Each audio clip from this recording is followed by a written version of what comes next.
We are live. Good morning, Salsero. How you doing, bro? Ready for another day, another dollar? Let's get to it.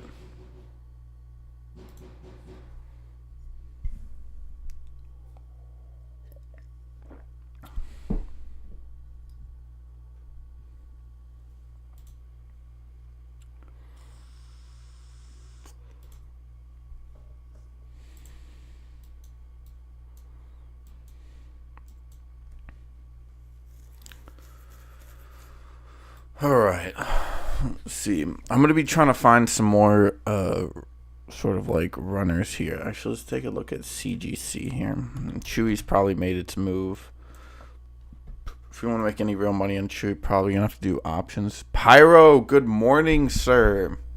Good morning.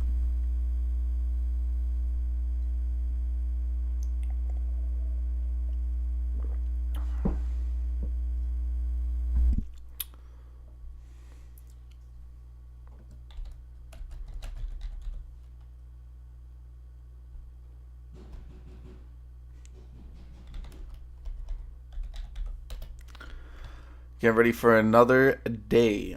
Okay. Hopefully today isn't as fucking boring. Apple is taking a little bit of a shitter. Nothing too crazy here. We're not in the shits of the woods yet. We're not completely getting royally screwed over in any major way as of right now. We do have Amazon. Amazon's been kind of a beast, so I'm expecting that to slow down. Nvidia, oh, taking another bit of a hit here. Dude, the market is such at a weird place right now. This indecisive sort of getting clobbered. Like, damn, even Tesla's down another percentage. Whew. Tesla went down 6% yesterday. I think it closed down, yeah, about 5%, but we had a 4-hour candle down 6%. That's kind of wild if you think about it. Definitely got some interesting shit going on.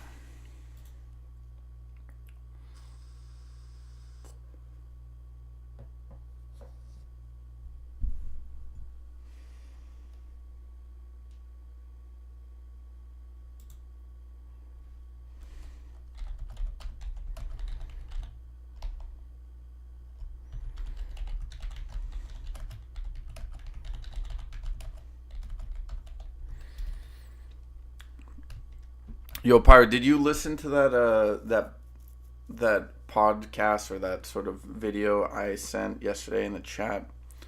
If you did, let me know what you think, bro. The guy had some very interesting points to make. And what I will say is, I was looking for something to kind of reinvigorate me because, I don't know, this market has been absolutely brutal as of late. And I wasn't really, no, I mean, obviously, because I don't have any day trades, so I wasn't really focusing on some of the sort of short-term plays, and I was looking more at overall market type stuff, and I gotta say, man, it was fucking depressing. So, now, not that he said anything uplifting either, but he definitely did say some interesting stuff. Yes, I did, and I liked it, dude. I thought the shit that guy was saying was fucking.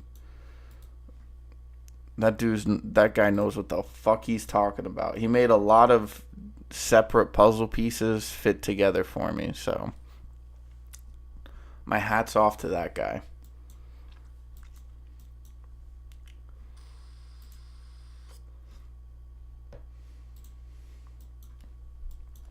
All right, QUBT. What's up with you, bro? I need QUB to make a recovery at some point here. QUBT is one of those plays. It's one of those plays that could either be beautiful or terrifying. Okay, so we do have earnings.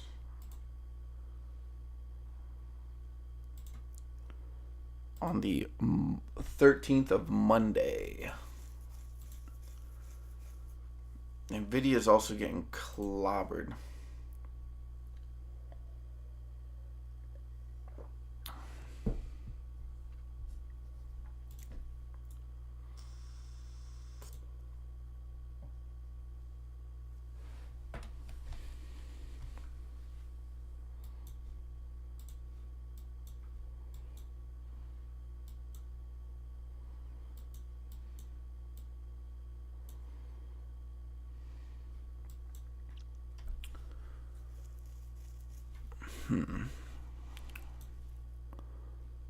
See, VSME, I was kind of hoping it would hold that 30, that support there. That's 30 support. What about CGC? Whatever happened to CGC here? CGC is at 50 after that big drop off. Pop up and then a drop. I don't know. I think CGC could be... They do have earnings coming up.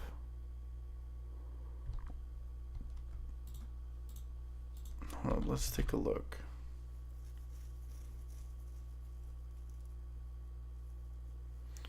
Yo, Joel, good morning. What's up, bro?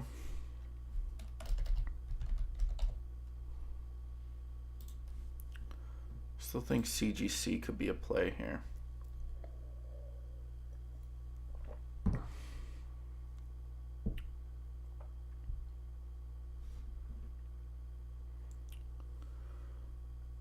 Yo, what's up, Fat Boy Cage? Neo not looking good. We'll take a quick little peek here, my guy. I mean, to be fair, most of everything is not looking good, so...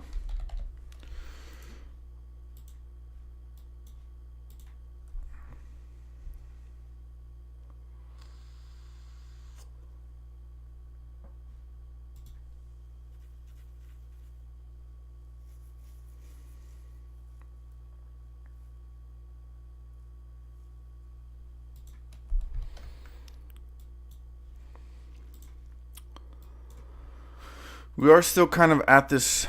I mean, to be fair, I have two demand zones for Neo. Now, to be fair, the spending in China is not doing great. I don't think China has actually let out any major...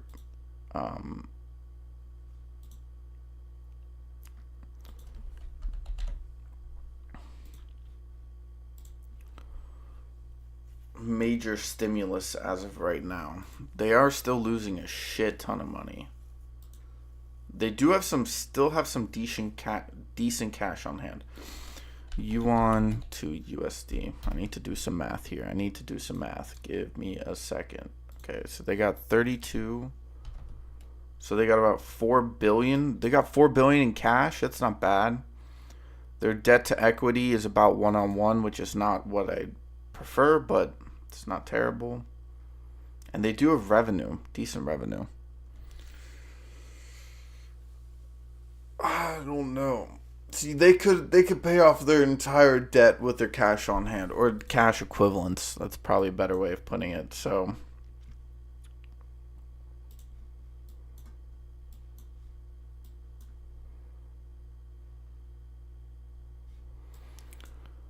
if that is the case, and you're now sitting at around 13 billion, you do have downside on the company. What about Lucid?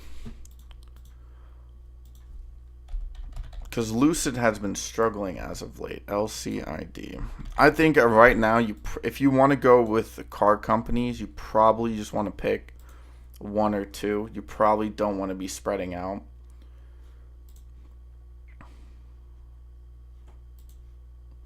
I'm here with the Lucid setup, bro. I think Lucid has a much healthier setup. I feel like they have a lot more consistent investment.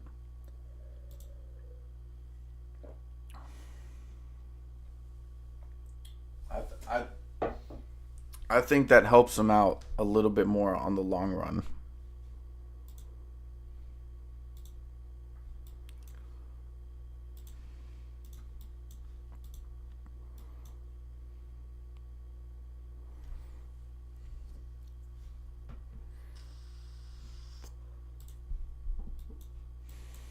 Nvidia's taking a fucking shitter. So what's the SPY doing? Is the SPY gonna be a little bitch today again, or are we finally gonna make a decent fucking move? No, the SPY's gonna be a bitch today. Okay, that's fair. Whatever. It's not like the only thing that could really save the market today is probably Apple. I think Apple's the only ticker as of right now that really could save the market. Now we are going down here in the pre-market, which generally indicates upside later on, but I don't know. I'm not sure how much psychological manipulation they want to go through right now. I don't think they're in the stage of let's try to fuck with people today. I think they're just kind of like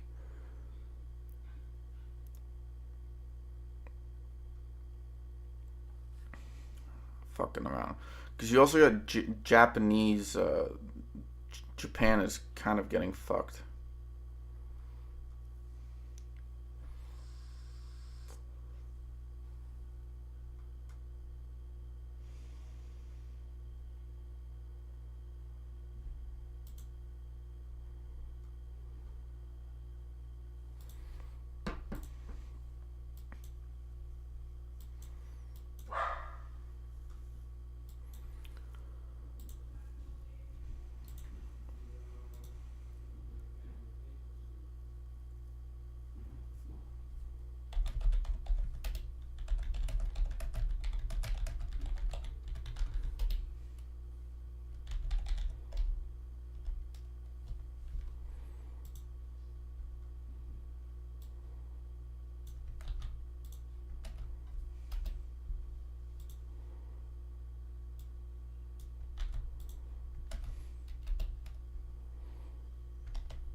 All right. Well, for now, I'm not too worried about. I don't know. Lucid's had a really fucking good opportunity here. I think Lucid could be a good swing play here. Now, to be fair, the entire market is getting absolutely clapped. That's the only thing that kind of concerns me. I don't think it's worth going long on anything really. Right? And generally, even during, let's say we are going through a, Sue, how are you? Hit the like button and Tune will eat Santa's cookies and milk. Okay. Jesus Christ. Whatever, we gotta pin it. Your boy Salcero. HUBC, alright, we'll throw that up there. We'll take a. Oh yeah, wow, HUBC hit 88. Holy shit. They fucking lied about the price.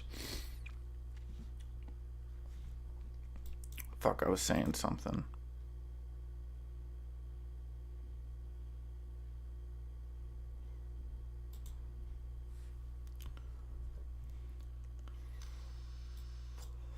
What was I saying again? Oh yeah. Damn, Holo went to 78 yesterday as well. That's true. No, so how do you say? Is it worth going long on anything right now? Because if we are in a market selling, right, especially with bonds so high, right, we have money markets. If you go long on something, even with decent fundamentals, and still even people say, like, for example, Lucid, oh, it's undervalued. It's undervalued in pandemic times. It's not undervalued in regards to contraction of credit. Right? If anything, Lucid is fucking way overvalued. So, if that's the case, which we are pretty much going through a credit contraction, is it worth going long on anything? Is it better to just sit on the sideline for a little bit? Right? Maybe, because at a certain point, momentum has to kick back in. How long that will take, I have no idea. But especially if these things are oversold to such a large degree, let's say we do catch a good grab of liquidity in the overall market, then wouldn't it just be better to play the momentum rather than trying to catch the bottom on these tickers when we're basically going through a contraction? Especially, like, I mean, the pennies kind of tell us this. The pennies kind of tell us this, right? The volume in pennies has been fucking horrendous. Now there are still pop-ups, of course, but I mean, like RNAS, for example, this shit is no volume, right? You're talking about it.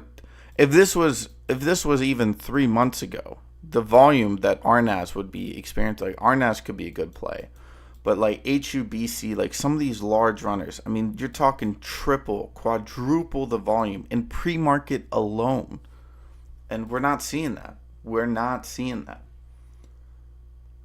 right? This I kind of hats off to Pyro here and some of you guys. You guys have been really really good in regards to kind of just taking profits where you can, right? No, and I have my own bets, so I'm not saying that, but I'm saying right now, because how do you say, 3 months ago versus now, we're in a completely different market, like completely different market.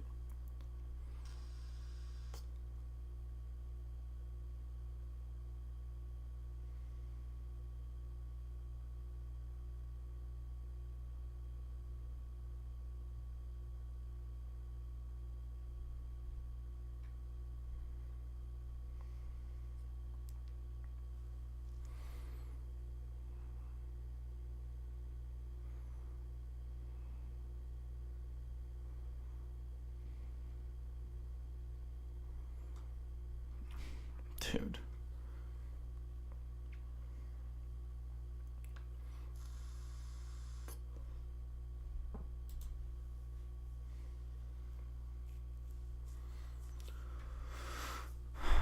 See, because like we still got some good, like Apple's something to keep an eye on though, but it's like MLGO. MLGO had a nice climb up here. We still got runners. Sizzle. Why is this 12% from yesterday? Finger's back up at $6. Well, we did have some good runners here, but again, low volume. So this is a very low volatile state within the market, indicating to me, damn. So I'm gonna have to change up my strategy here. Huge degree.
See, Japan is going into absolute fucking haywire right now. Funny enough that I found that that podcast yesterday.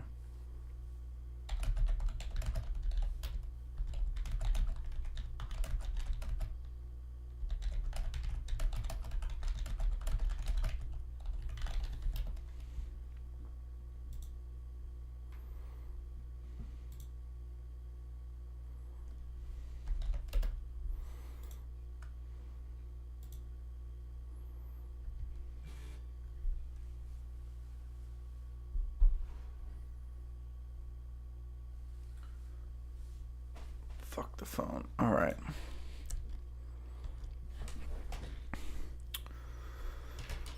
We got some interesting things to talk about today. See, CGC, would it be worth to play a swing here as well? I think, especially with CGC's, I don't know, they could have popped it up because of last earnings. It would be worth it, especially during this time, like, yeah. Damn. Okay, market is open in a minute here. We are going to be off to the races. We'll see what it provides. I don't think CGC goes much lower, to be honest.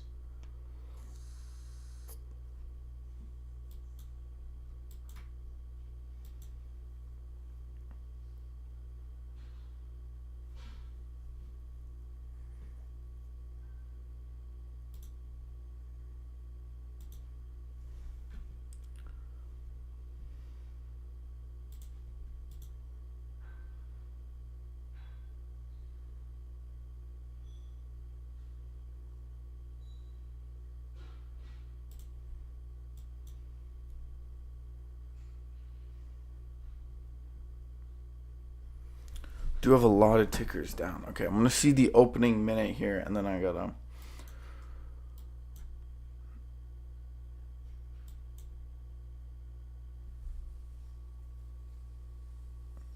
Come on, let's see. Let's see what we got. What we got. Boom, market's open. Here we go. Here we go. All right, CGC's popping up to 53. We do have a gap there we could fill. Finger looking good. HUBC, not a lot of volume. All right, SPRC is top dog here, but we are getting dropped. CDIO. CDIO, you son of a gun, bro. AVTX is also at the top here, popping up. All right, well, the market's not as volatile. One sec.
All right, I'm back.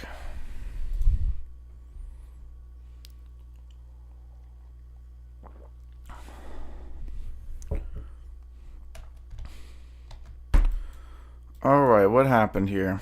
Oh shit, Nvidia to 393. What the fuck?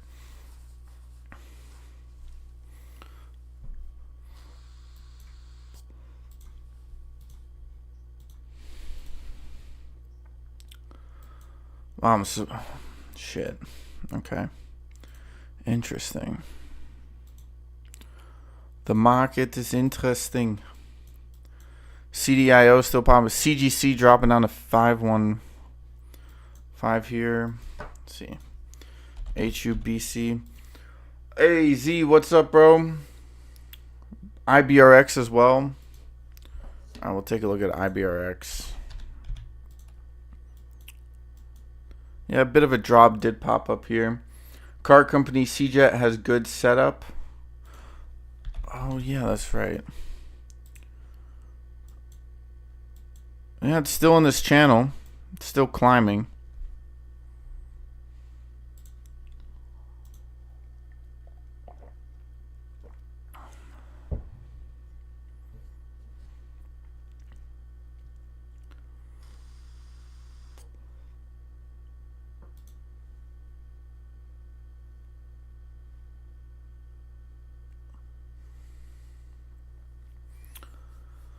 Enter for reversal in IBRX.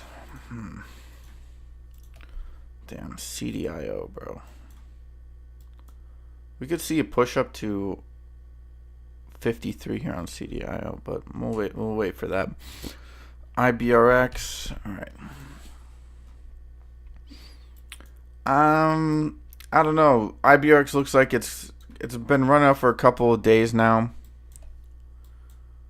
See, CJet has good momentum. IBRX is definitely doing a little bit of a pullback here. Now, I know NVIDIA 392 is a support level. Question is, do we break it? That is the question. I do see some good buying pressure here, but still early on in the day. Plenty to happen. Apple, on the other hand, is doing a shitter. How is this SPY only down so much? Is it just a small cap rotation? Is that what we're looking at here?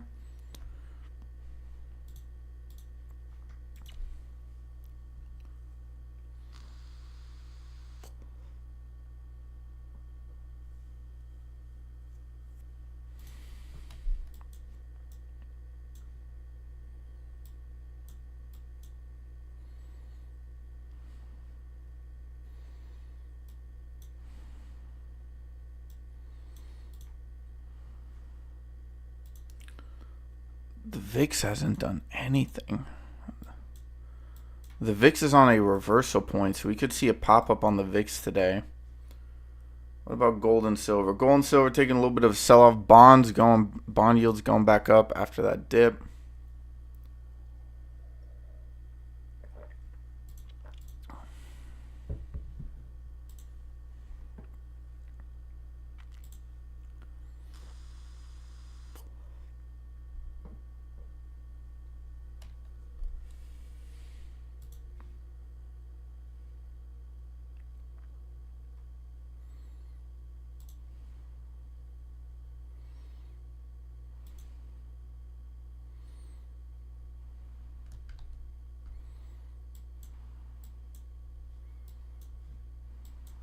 Let's look at the daily here. Wow, we gapped down below a fib level. Holy shit.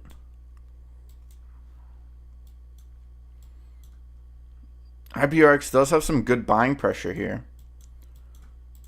HUBC struggling. CJet. Yeah, CJet still in the channel. Goro. Did Goro have its earnings yet today? No, that's the second. We do have FOMC later on this week, which is also going to be a massive pitfall at some point. NVIDIA with a nice little recovery here.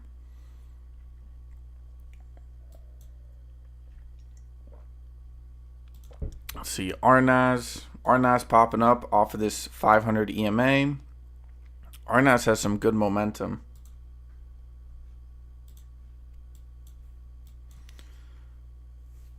XRTX, I don't know about that.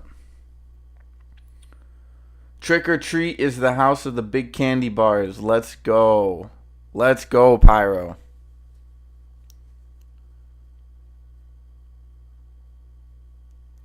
That video is making me really rethink my precious metal investment as well as how I trade the market. Yeah, Pyro, it definitely changed my mind on some things, bro. I definitely got some thinking to do.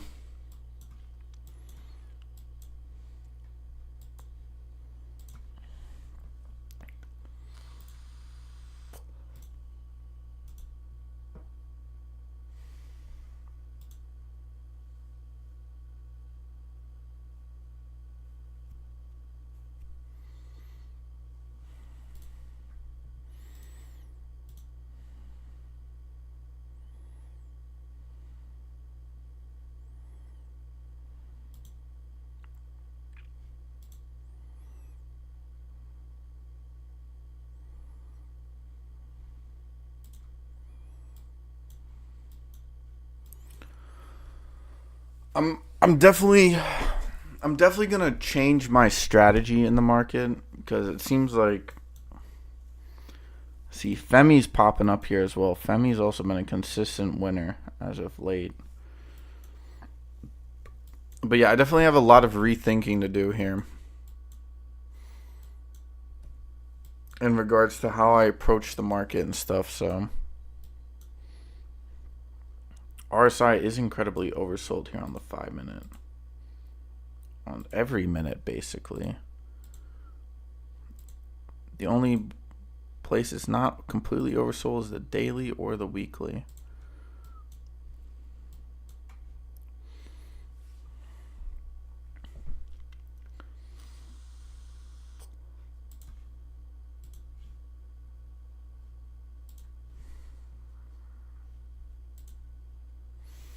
But is that your boy DTCK popping up to the 340s? Let's go. Let's go. It's on the breakout, son.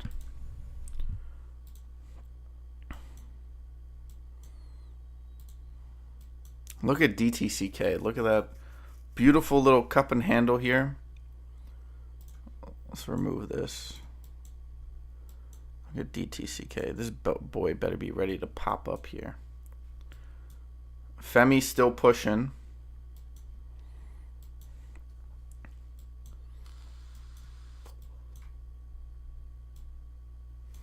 I do like that support buying pressure on IBRX. IBRX is really good support buying pressure.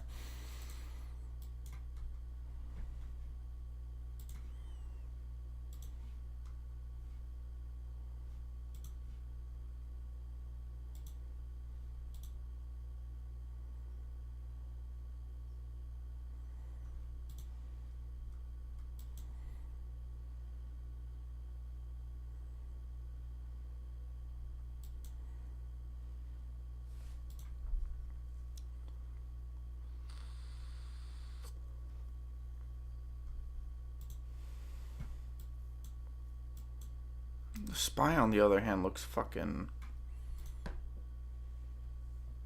questionable at best. Still got to keep an eye out on Apple here. Apple is bouncing, so we do have an early morning bounce here after a hard drop. Femi looks interesting. DTCK, bro.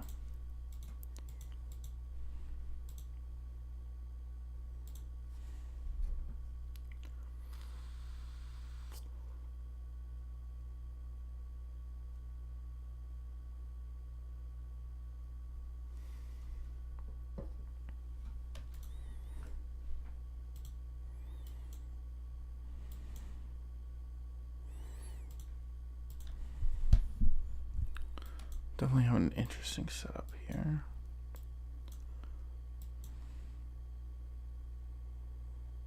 Yeah, I don't think the SPY bounces until we hit 406 here. Seems like 406 is a must.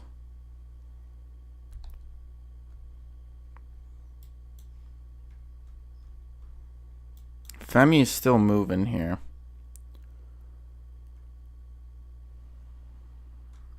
We do have some overall bounces on the market, which aren't bad.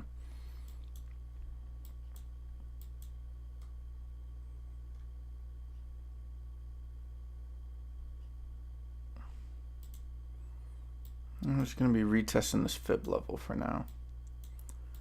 We do have a decent amount of volume here.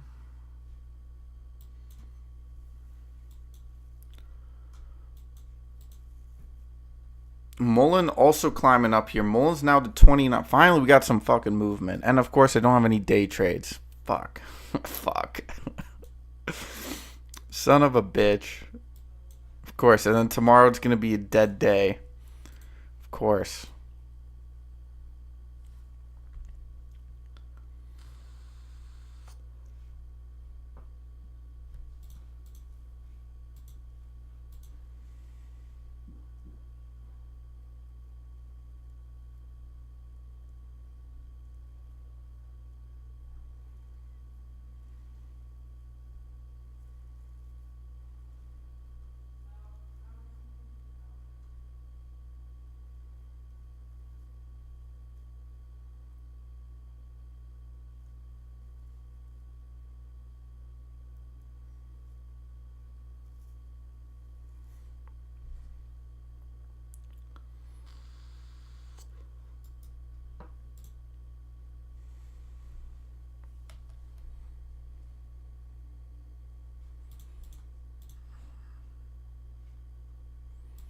We're getting slowly trickled down here on the SPY.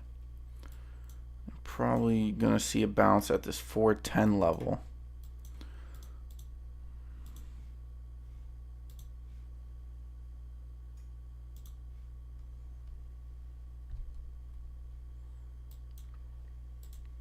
Mullen now moving up to 33.33. Seems like Mullen was the winner chicken dinner. CDIO rejecting the bottom end of that trend line. Do gotta keep an eye on it though. IBRX's volume has slowed down here. SPRC not doing all too much. Can't believe Mullen is a winner chicken dinner today.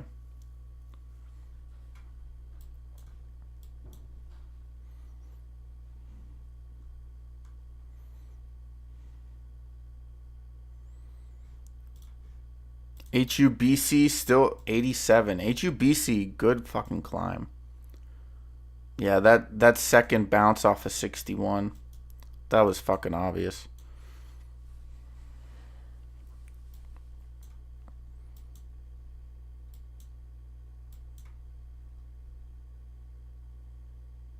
Well, they're just going to trade NVIDIA sideways today.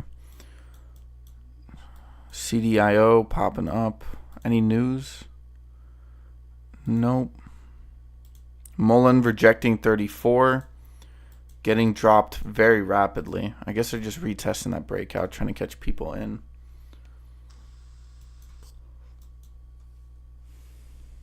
HUBC does look a little toppy right now. What about QUBT? Damn, up to 69.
Go.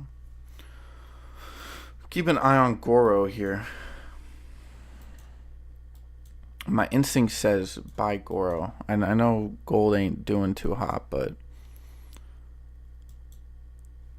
SPRC coming back up here. SPRC collecting some momentum, looking to reclaim the VWAP and the 13 EMA here. JNVR popping up here a little bit. DTCK is now at 349. Holy shit, 350. Come on, man. This is it. This is your moment.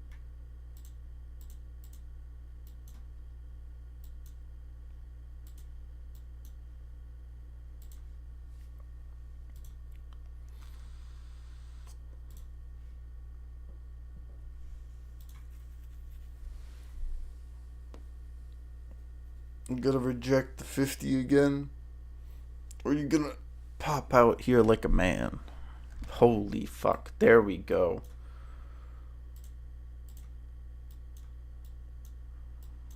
Come on. Okay, now you're above the 500. Holy fuck. Okay.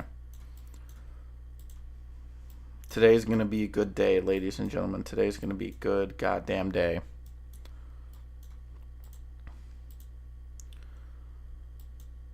Okay, we got a daily. Oh yeah, it's gonna reject. Are we gonna do slow and steady, or are we gonna be popping up?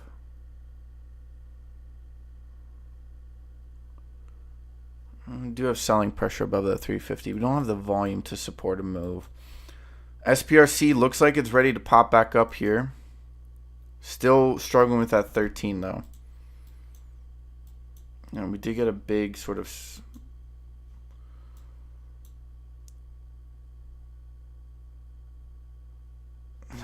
at most we had 300 shares drop that. It's not crazy.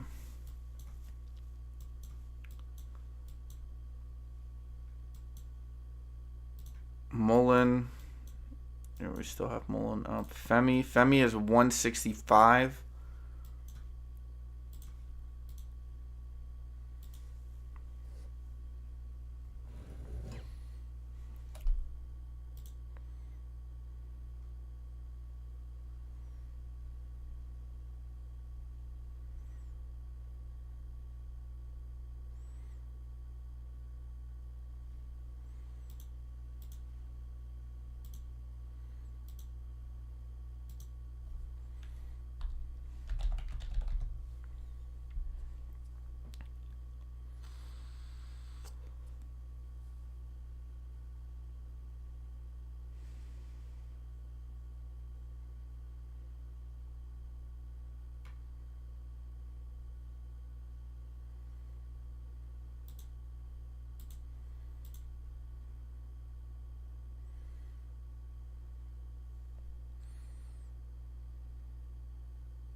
CDT.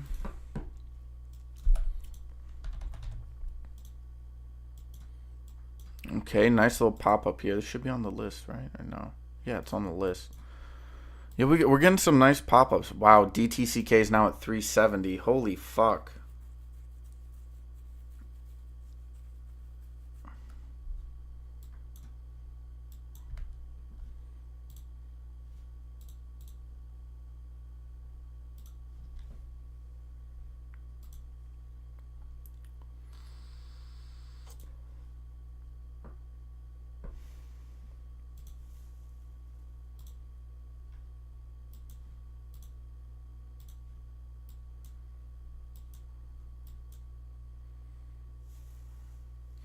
Steve, what's up, Steve?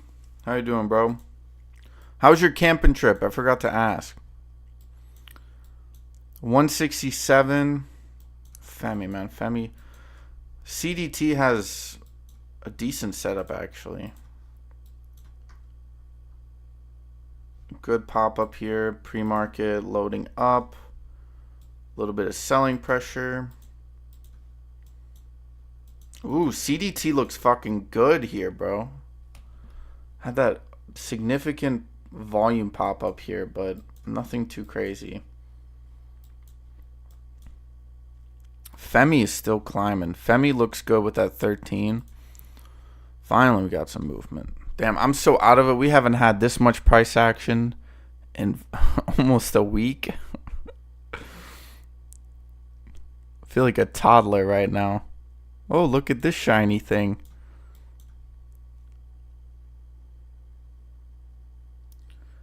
ATGL. All right, we'll add that.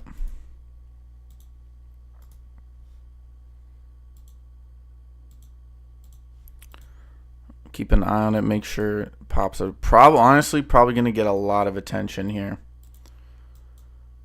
CDT still looks really good.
I don't think the market realizes how significant it is that Nvidia just broke 400.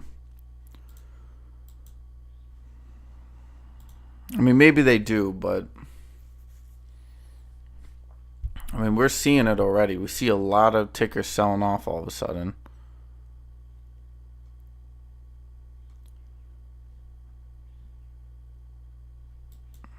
Nvidia breaking 400, right, now means that it has to retest 400.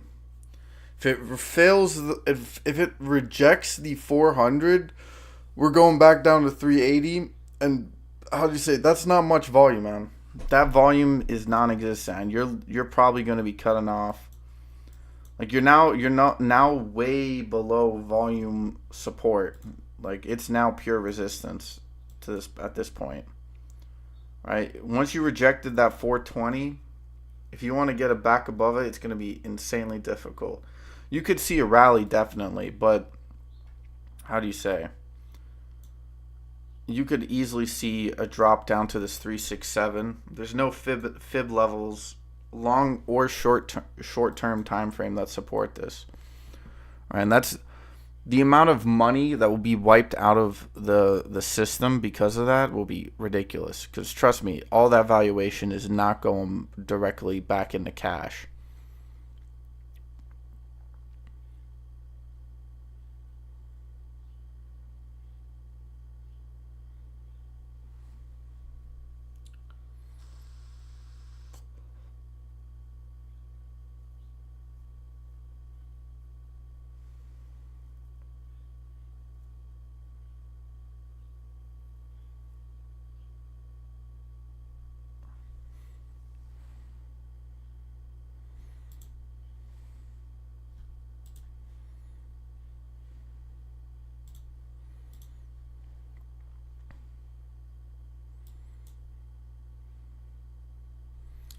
Because I had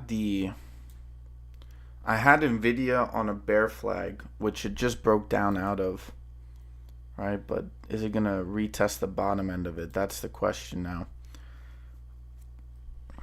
A very fucking interesting market right now. SPY is holding 413 as a key level. Hey, but it's a spooky, spooky day, guys. Don't get nervous.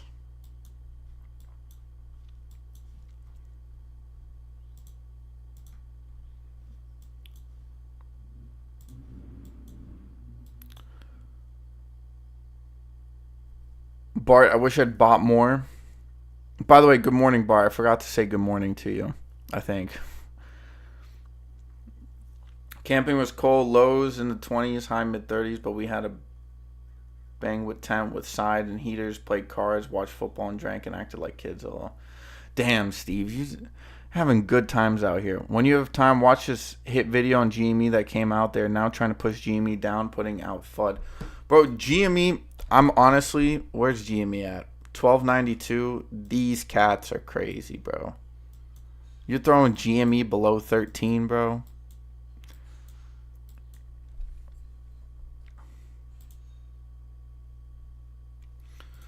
So apparently some secret sauce was thrown my way. And apparently, now this is pure speculation, apparently more stimmy checks are coming at the end of this year. I'm not saying that's going to happen. I'm not saying that it's a good thing.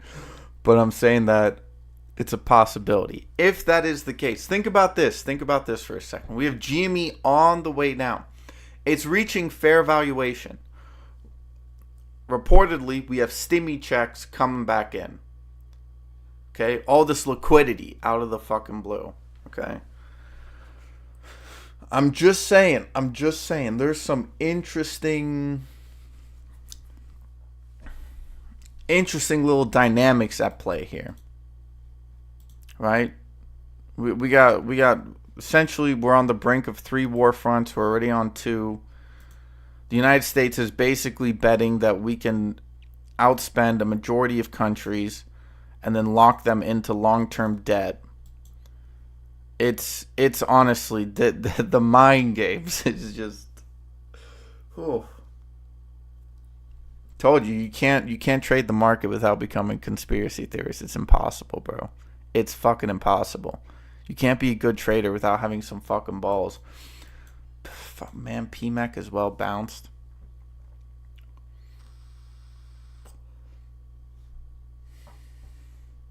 I'm just, how do you say? Essentially, so this is from what I gather, the plan of the United States, right, is not to stop the crash. The plan of the United States is to make everyone else crash, but make sure that they are in a position where they can, how do you say, the old adage of no crisis goes to waste. Okay? If you have a collapse within the financial system, let Tunes Generation pick up the tab. I mean, bro. So, okay, America realizes it's going to fail. It realizes that the rest of the world will also fail alongside it. Okay? Okay, how do you get out of the situation that you're in? You lock everyone else in to pay you debt. You force them to take loans from your system. Now, you could always introduce CBDs at this point, because that's something that's a real true possibility here, and in that case, because how do you say, during World War II, that's essentially what we did, right? We I think, didn't we loaned ourselves money to pay off debt, and then we forced other countries to take on debt due to the fact that it's evilly brilliant. Give me my stimmy. I mean, that's what would produce massive amounts of liquidity.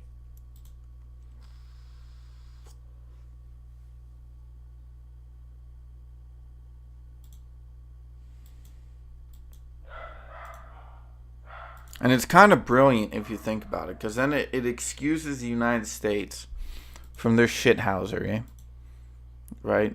Not politically, but financially, yes.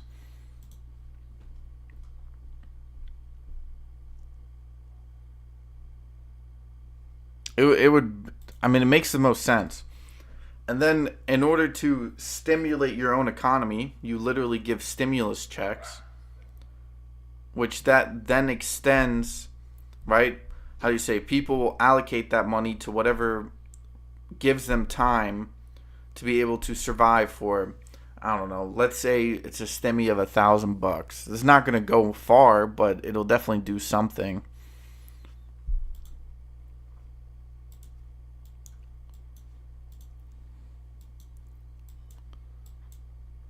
Not that I agree with any of this. I do not agree with any of this. I'm just saying it makes the most sense politically, economically. Well, not economically. It's not that it's good economically, but it makes the most sense.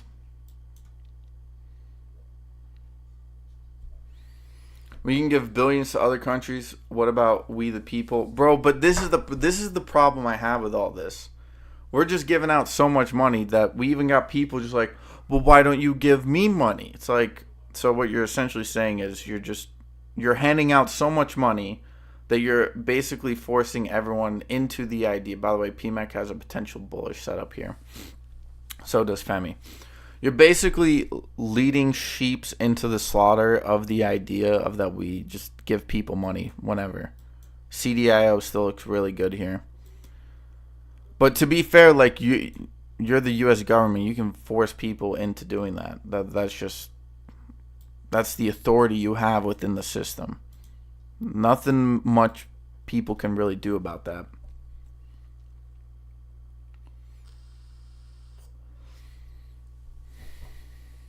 But again, it makes the most sense because there's no. What other way is to get. Plus, that also politically saves the people in charge. Think about it.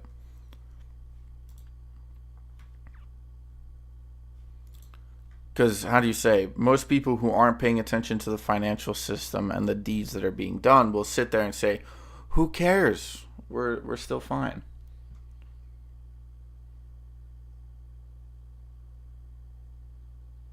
If stimulus money comes out that will create the next bill run that the video spoke of, it'll be. Yeah, exactly, Pyro. And the reason I like that video so much is because I've seen other people say things that kind of revolve around and incorporate what he was saying.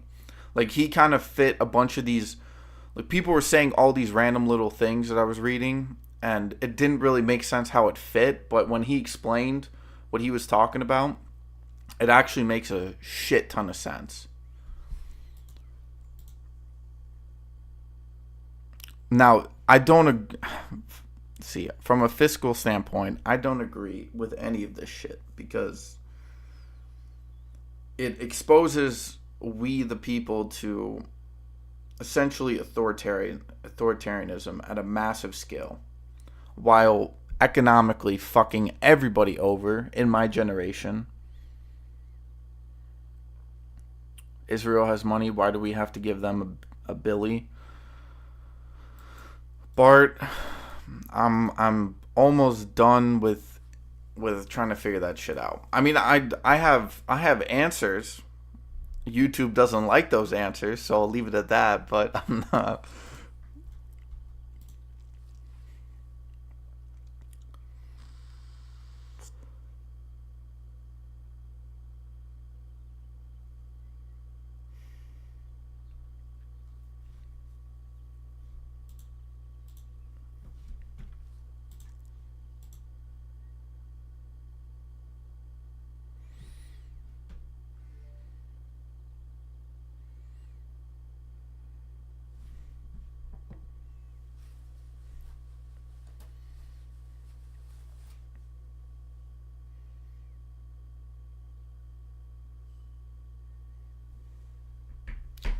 It's honestly fucking brilliant if you think about it. I mean, again, all it would really do is just kick the can down the road, but that's the only thing that America knows. That's the only thing America knows how to do it.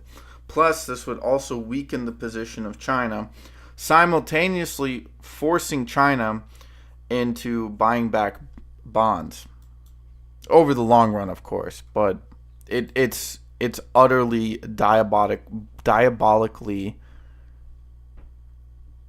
genius. It actually makes so much sense because what you're doing is you're allowing the crash to happen while simultaneously backstopping it.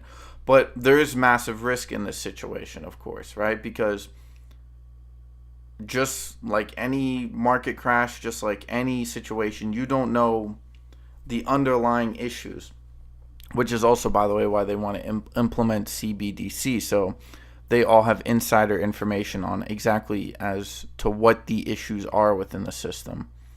It makes so much sense. It covers every aspect of the situation. It covers the war. It covers inflation. It covers commercial real estate. It covers printing of what else does it cover? It covers geopolitical dynamics, American political dynamics. You stink bots. I mean, it covers cryptocurrency. It covers the stock. It covers every aspect of it. However, there are things that can go wrong.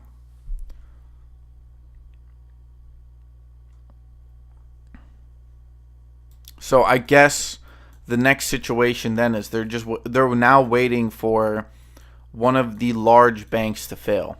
That is now what they're waiting on. That is exactly what they're doing. Because they in order like people keep on saying, "Oh, they're going to print money." Right? They're going to save the system, right? But the implication of saving the system requires that the thing that you are saving is by definition in a place of vulnerability. So therefore, they would have to let the system fail. That is literally their goal, right? Because for the most part, it doesn't impact a majority of people, right? It does, but not as much as it impacts them.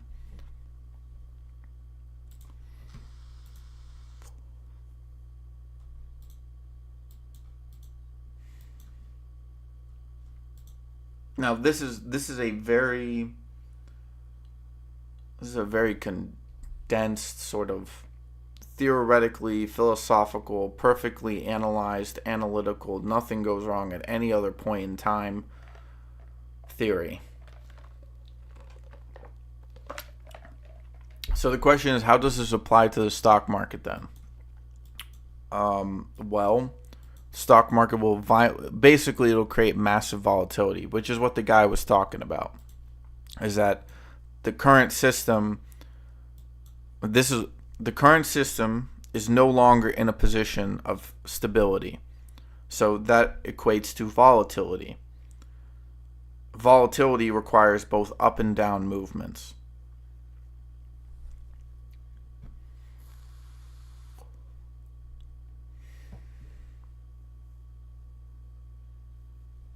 AMC's at $12. Oh. No, it's at 103. So $1.03. You had me nervous there, Steve.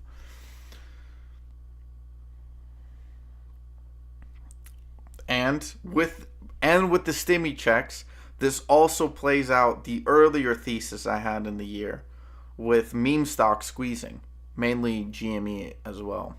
It's fucking holy shit.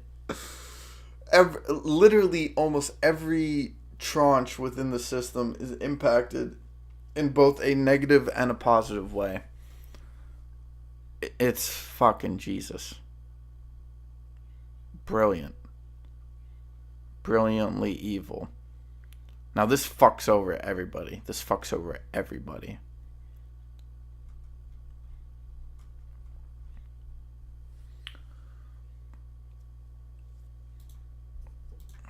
Because think about it. You got stimmy checks that pumps the market. You start short squeezes. Shorts. Because think about it. Shorts are just piling in right now. Right? They're piling in because there's nothing saving the market. Right? And nothing will save the market until it needs to be saved. So therefore, on a balance of probability, right? The market is on a path of least resistance. The least resistance is on the way down. But once you get backstopped, then the path is on the way up. Combines everything.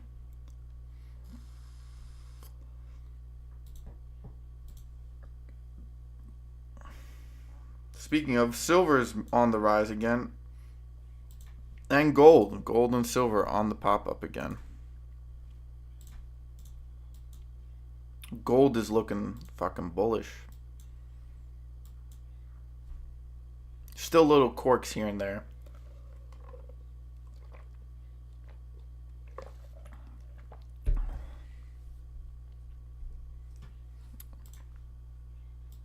What, Amy showing the thigh?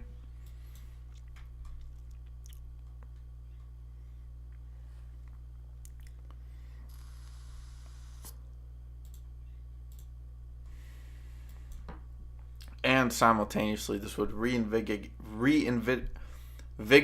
AI mania, right? Which would finally then rise a tide of quantum plays. Let's go. Yeah, Solcero, that guy gave me a lot of information, bro. He unlocked a lot of knowledge in my mind, bro. I wonder who that guy is. Props to that guy.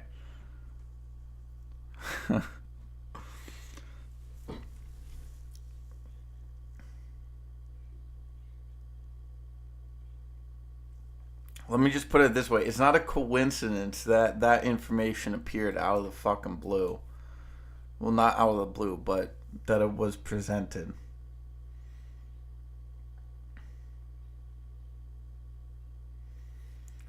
Fucks over the uneducated people. Educate yourselves like Tune is doing. Don't get caught holding anything. Get in, get out. Yeah, exactly. Right? It's only scary to the people who don't see the wave coming. Right? Because you're not getting to a higher piece of ground. Right? You're the birds, the birds, the dogs, the cats, the monkeys on the island are all telling you a tsunami is coming. But a lot of people, they look at the birds and they go, wow, I wonder what the birds are doing. Like, bro, they tell you all of this stuff, right? Which is Pyro knows. The guy was saying that. They tell you all this stuff, right? I mean, the Fed literally told us we are here to crash the market, right? Which is happening. So they've told you what's happening. Just people don't give a shit, right? Because there's money to be made off of people not giving a shit. So there's an incentive to have people not be aware of the situation, which is why people aren't aware of the situation, right? Because this is why I always say, for example, like with like 401ks and IRAs and all this shit, with all these tax incentives and all these market managers or money managers within Wall Street, right? They can make money off of people's ignorance. Well, you know, the market's doing pretty good right now. We'll just wait and see. You have to learn their language. Exactly. And once you do, but this is also what I was talking about in regards to learning the situation we're in right now. I don't know if everyone understands exactly what I'm saying here. And if you don't, ask me a question. I can try to clarify, because, how do you say it? If you ask me a question, it also helps me clarify my own thinking. So you would actually be helping me while I'll be trying to help you, right? And to Sue's point, once you learn the language, you pretty much know, like, once you learn a language, you pretty much pick up on it over time. It becomes a lot easier to learn what the fuck they're saying.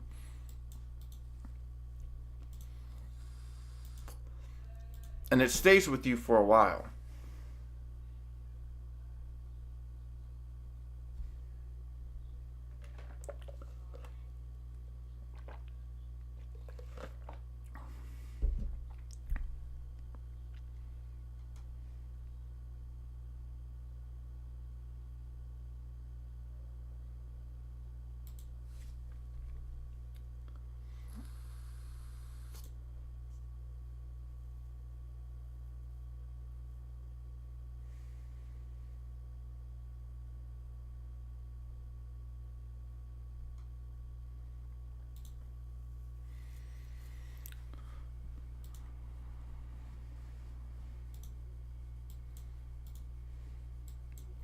I mean, but then the question is, okay. So, but this still has a massive impact on a lot of debt, right? Because the main thing, right, and this is also kind of what we see, for example, with like a high cost to borrow ticker that has low volume, right? And this is kind of what's happening with commercial real estate, right? Is that commercial real estate has low volatility due to the understanding that things have to get marked down, but no one's going to mark anything down until it's necessary. Check out PCSA vertical.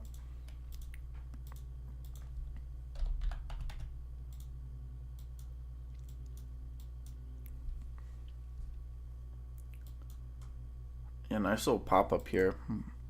Volume not very consistent, but good volume regardless.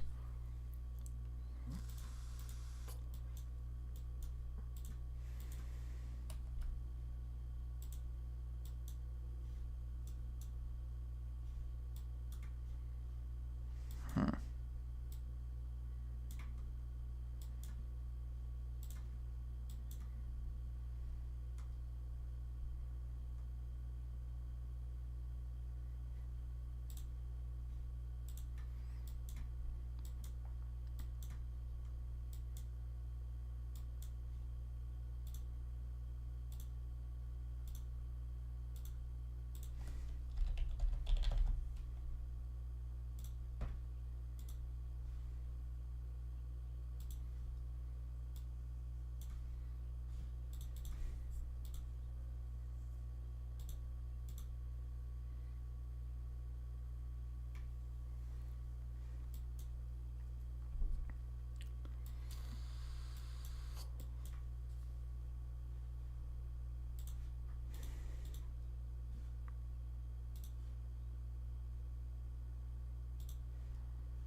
Hold up. So this is a short position. So we took.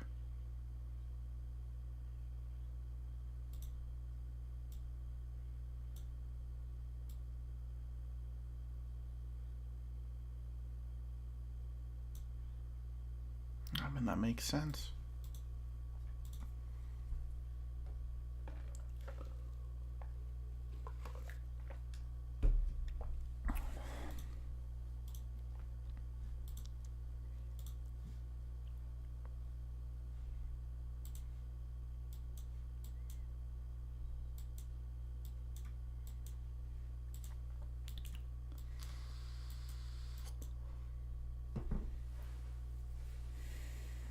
Going with QUBT here. We'll see what it does. Femi with a bit of a double top here. Mullen rejecting that breakout line here.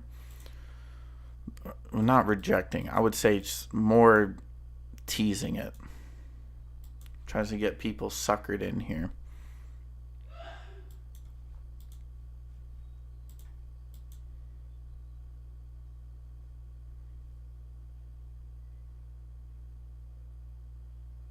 The first trick-or-treater already. It's only 7:30. Let me guess. It's the wet grass guy. No, it's the caca man or whatever. Dude, that sounds like a slur. I'm maybe that's just my ignorance, but that sounds. Isn't that just weed though? Oh, look at GME back up to 13. I don't think GME really goes much lower, to be honest. I don't see why it would. They have no debt, right? Plus, we got potential STEMI checks coming. I don't think it'll rise or squeeze the way people think it will, but it could definitely move.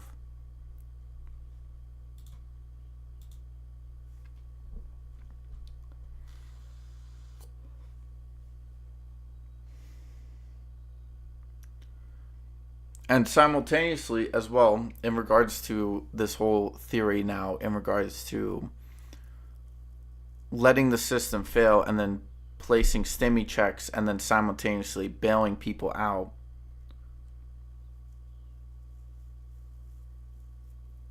10:45 Eastern, so that would be 7:40. So it should be open in about 15 minutes. All right, we'll keep an eye on that. But what was I saying again in regards to the stimmy check? So, fuck, what was it? Who said that? Someone said something. Just curious, what is the next upside gap on HUBC? All right, let me take a look for you. Fuck, I had such a brilliant little fucking thing. Oh yeah, I was gonna say. So think about this: the system crashes, wipes out a shit ton of debt, right? Resets sort of the system.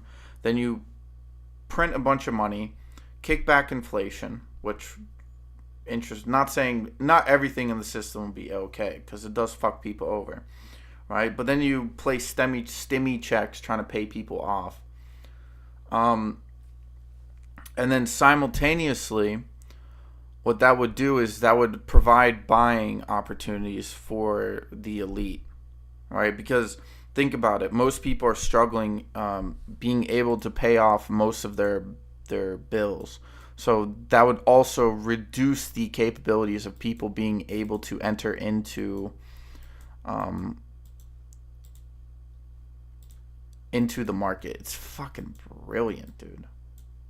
89 to 89.50. I don't see 93. Could be on a different time frame. Let me check the hourly here. I see 89. That's about it. Maybe on the 30.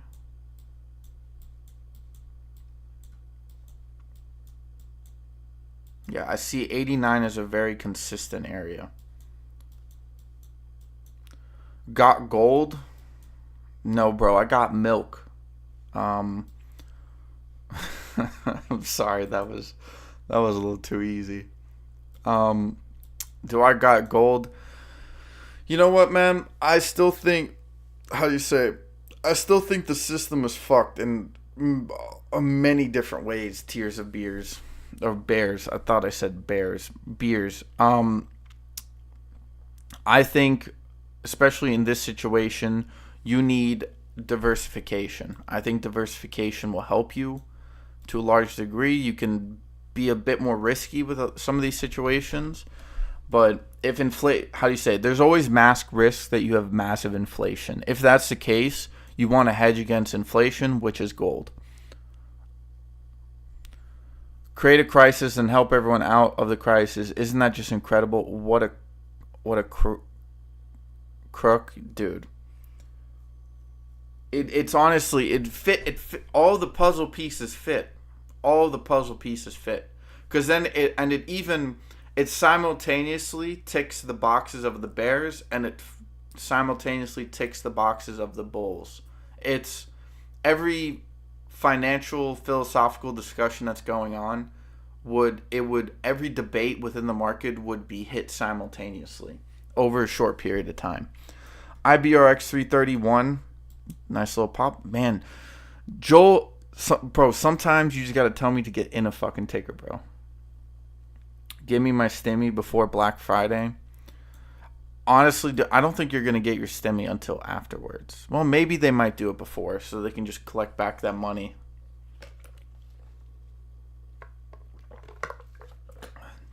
Because think about the stimmies from the pandemic, bro. That shit disappeared so fucking quick. They were like excess savings, bro. That shit. People bought half an ounce, a couple of Big Macs, and fucking gambled that shit in 0 DTE call options. Yep, 345 for 342. Good little pop up here.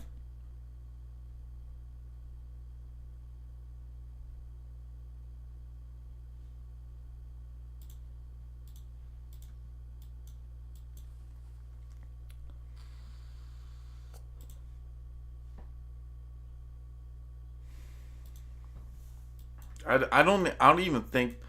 Plus, also, I think the government's at a stage where it realizes, like, because how much did they actually spend on people during the pandemic? It was, I don't even think, it didn't even cross above, like, how much was actually paid in I don't even think it was. Yeah, they say 2.3 trillion, but most of that money went to other people. So what, maybe 800 billion? And that was 3 rounds, so you divide that by 3, 800 divided by 3. So they spent a total of what, $250 billion. What's that to them? Well, what is that to the US government, dude? They've already given double that to Ukraine. And then you politically check the boxes. It's holy shit, dude. I could think about this for the rest of the day.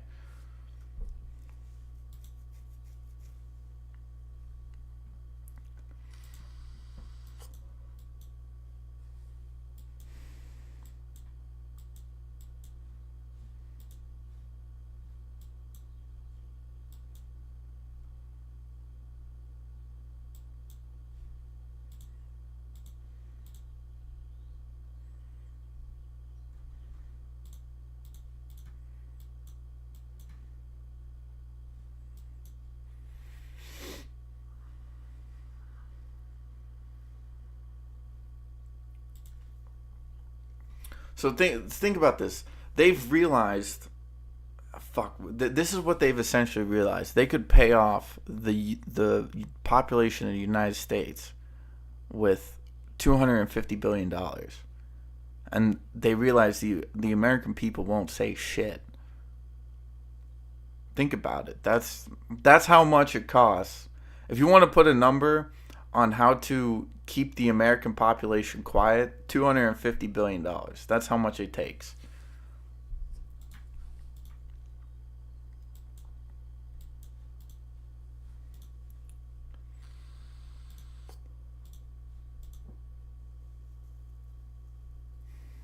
So, and by the way, I even think, and just to extend this a little bit further, I even think this is the path that leads to UBI, right? Because, well, maybe not, because inflation's kind of ridiculous, but maybe it'll lead to further developments. Because think about this: if you know a stimmy makes sense just before an election, exactly, Pyro.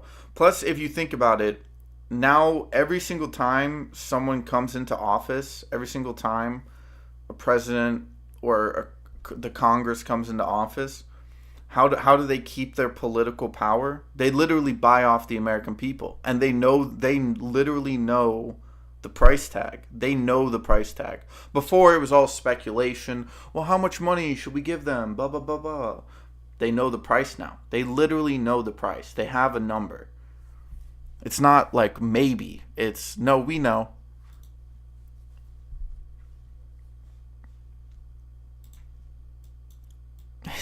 Dude, it's I'm sorry, this shit so fucking fascinating sometimes.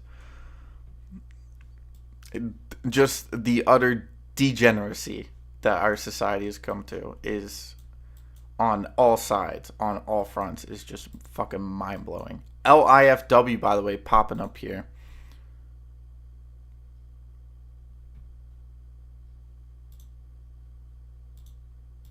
IBRX still sitting at 242. Newsom gave a stimmy when he got recalled. Yep. Bang, bang, bang.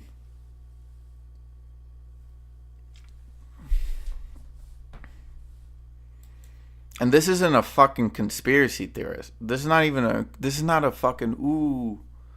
This guy's talking crazy shit, bro. Think about it. It's already happened. It's not, oh, maybe this will happen. No, it's already happened.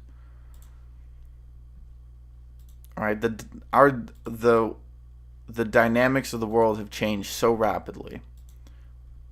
For better or for worse, this is the situation that we're fucking in now.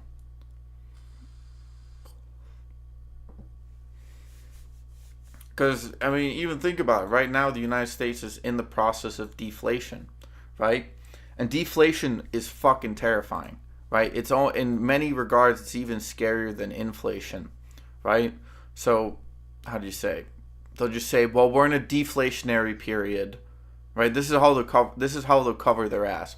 Well, for the last year we've been in a deflationary period, and we want to make sure that we're not completely in deflation. So, what we're gonna do? We're gonna print money, right? Because that is also, they've also said that, right? They said, well, we're gonna remove money from the system now, so that when we are ready, we can print more, right? They've said that. This is nothing fucking new. I'm just giving you sort of, and if you're sitting there saying, like, what's the timeline? The next 2 to 3 years? This probably all happens within 2 to 3 years. What will be the end result of it? I don't know. I can just tell you the process that we're kind of heading to right now, at least in my mind. It makes the most sense on various levels.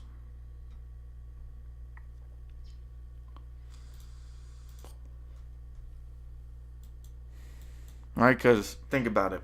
2024, right? Like how you say, market starts selling off right now. It might have a couple of bounces into the end of the year.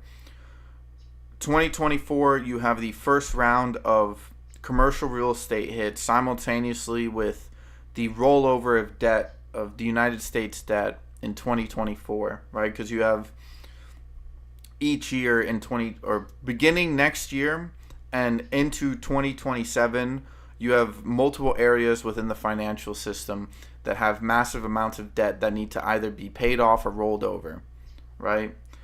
The commercial real estate can't be rolled over due to interest rates. United States debt could be rolled over depending on the setup that they provide. So you have a multitude of trillions of dollars that will expire in debt that have to come from somewhere in 2024. Financial system collapses, right? You throw the blame at a Lehman Brothers type situation. Oh, this one company and this one CEO did some shitty shit. Maybe two, you might throw in two. Divide and conquer. Fuck it, right? 2024 fucking sucks.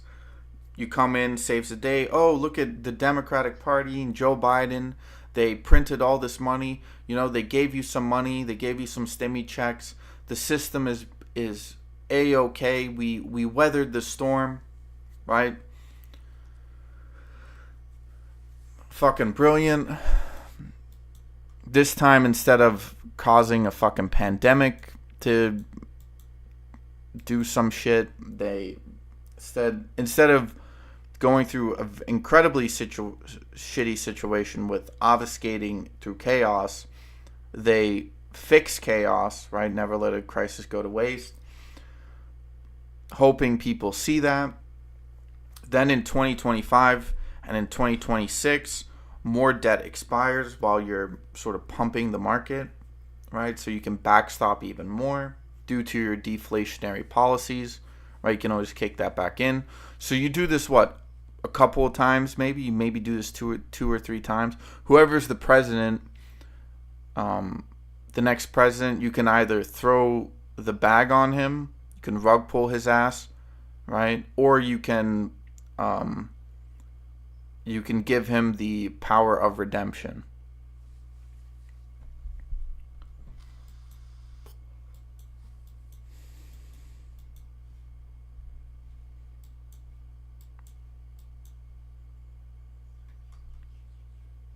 Video just had a massive spike. News. Is it Apple? Where the fuck's Apple? Whatever.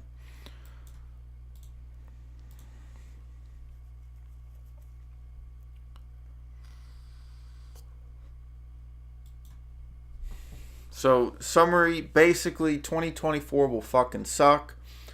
2025 and 2026, depending on who's in power, depending on what happens, you can then regulate the blame of financial crises on whoever is or is not in office. Fucking brilliant.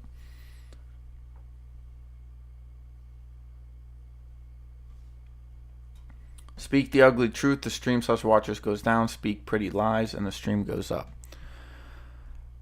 Hey man, Noah's Ark, bro. I'm just building my boat. I'm just building my boat. I'm not out here trying to fucking save every fucking goddamn human being. I'm just not.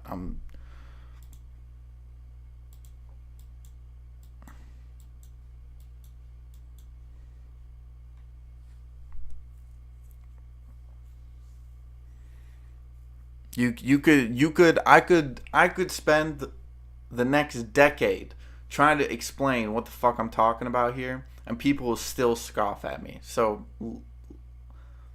let them be where they fucking want to be. You will have a great boat. I hope so, bro. ATGL Open, let's go, baby. We got some fucking action. Let's go to that 1 minute. Nothing better than an IPO 1 minute chart. Ain't nothing better. 385, anyone in? Looks like this shit's about to get halted already.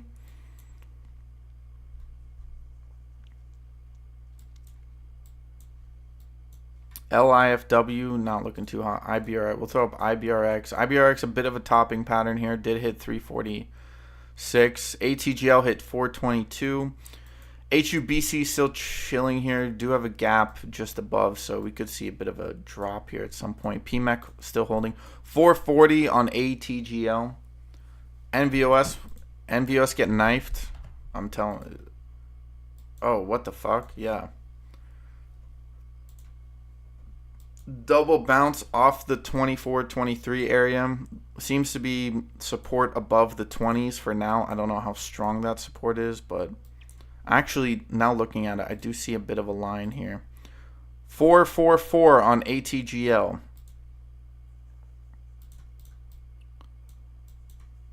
If MVUS does decide to pop up or break down, you're probably looking within the next couple of days, honestly.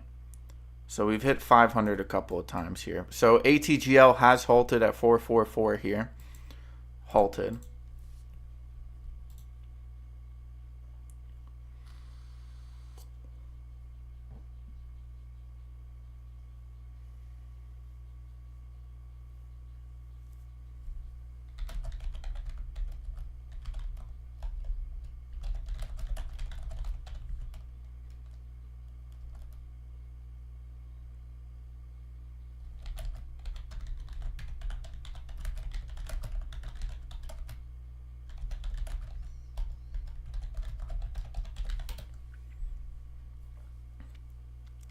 I did not. I have not got. I did not get in. But MVUS popped all the way back up to 27 cents and then got sold off here. Massive volume. TD doesn't have it. Oh shit. Bodie, what's up, bro? How you doing? Good morning.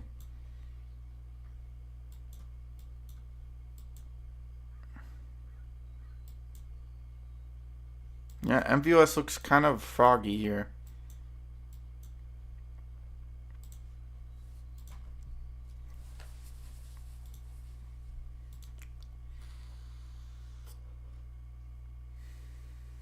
Hey, Steve making that money, son. Let's go.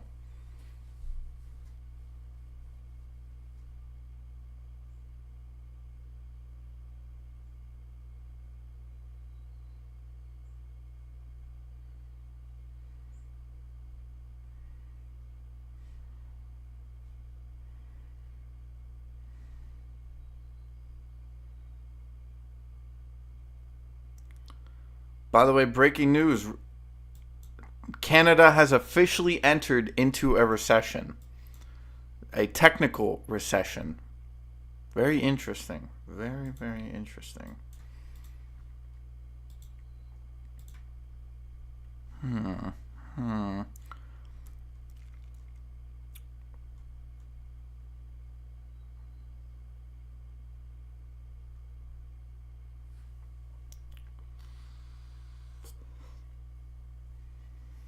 So that probably means the Canadian market is probably wait, what is it? If you see, it's not the full-blown recession, but if you do enter into a technical recession, then how do you say it? That means that as you enter in, stocks are going down. Okay, so that's kind of what we see overall.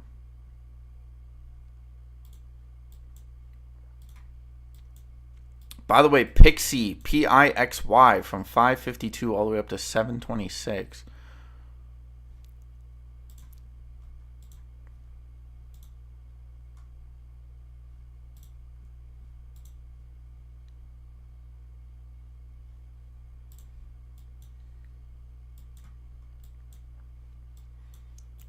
I have a feeling any IPO at this rate will just fucking blow up.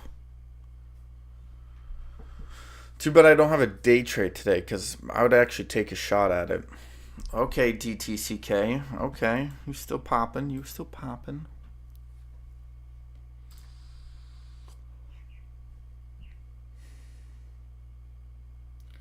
$467 is the next target for ATGL.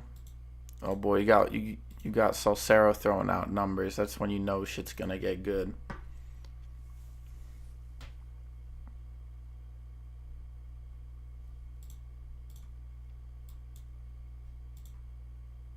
That's when you know shit's spicy.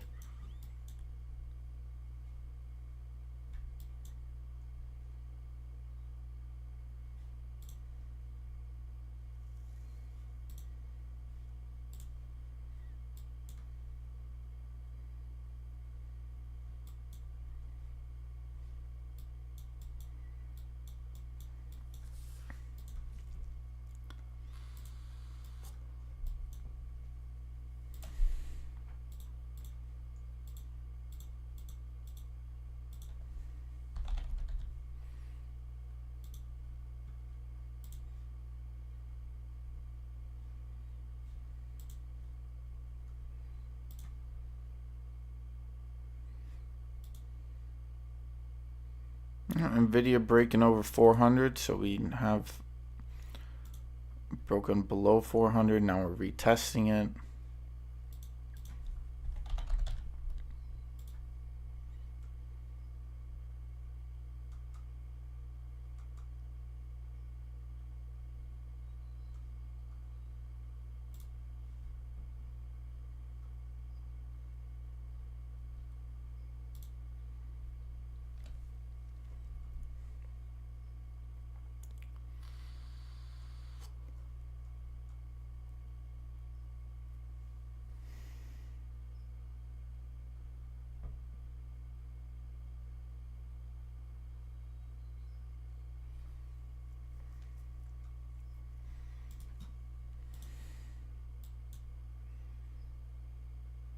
Okay, now here we go. We're now retesting the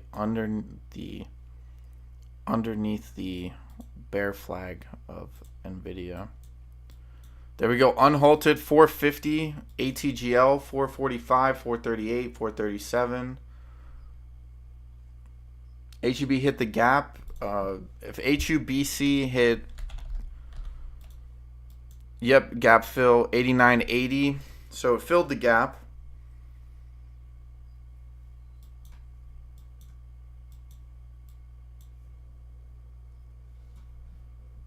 Okay, just got back from work, Theodore. We'll get ready. So HUBC just filled the gap. Gap was 89 to 89.50. So we're kind of bouncing around. We did see massive volume pop up here.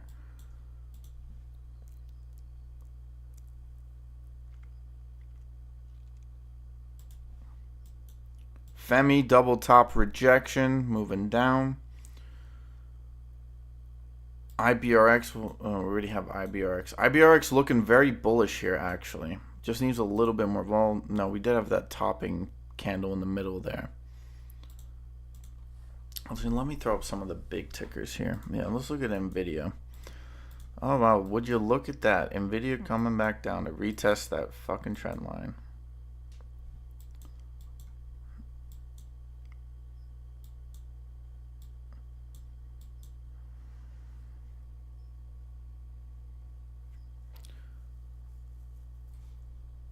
What stock to enter now? I don't know. We're currently looking at ATGL 451. IBRX looks pretty decent. HUBC just filled a gap, so I don't know. 452. Enter IBRX now. out of, I don't know, volume doesn't necessarily support a move much higher up. I would say more of a sideways trading day. I think you need some accumulation before you really see a move. The 1 minute looks interesting on ATGL though.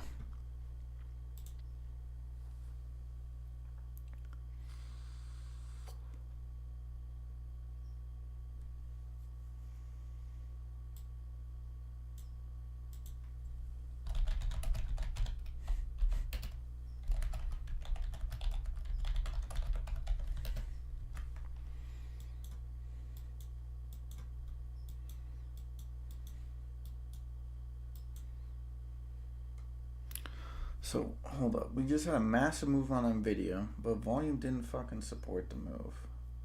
HUBC is still trying to push up to new highs.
There we go. HUBC 92.40 breaking new highs here.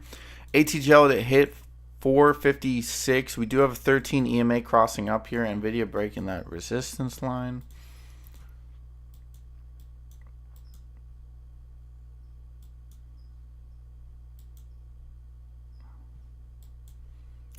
QUBT probably gonna reject that. Yep.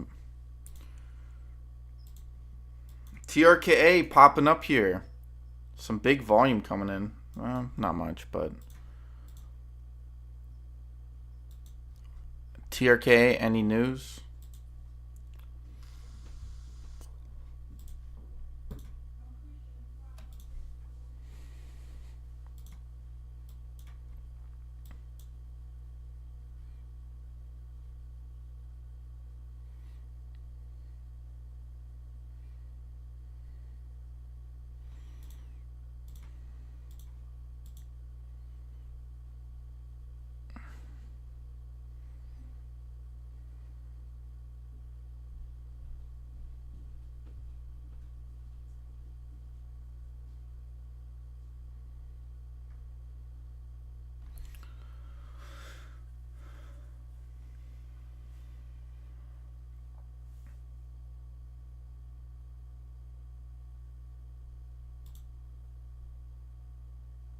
Holy dude. Yo, what is Israel doing? I'm really starting to lose. I mean, I'm even confused on the mainstream narrative at this point. On both sides. I've completely lost what the hell is even going on anymore, bro. I really have no idea what the fuck they're doing. These guys need to get their fucking shit together, bro. IBRX still looking good here. Volume is still a little questionable, but it does seem like some accumulation. We do still have a little bit of a rejection of that supply area. HUBC 9333.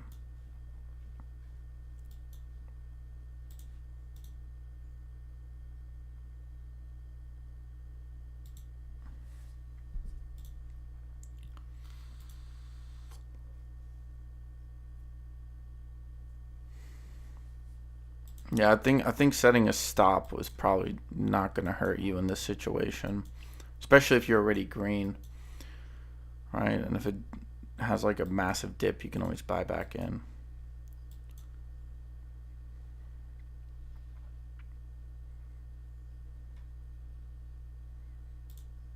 GPAC is popping up a little bit, 5% here. The VIX is getting absolutely crushed. How the fuck is... I guess you still want to fill that 216 gap. Yeah, volume has dissipated a little bit. Interesting. I think maybe some people are sitting on the sideline trying to figure out where it's going to settle here.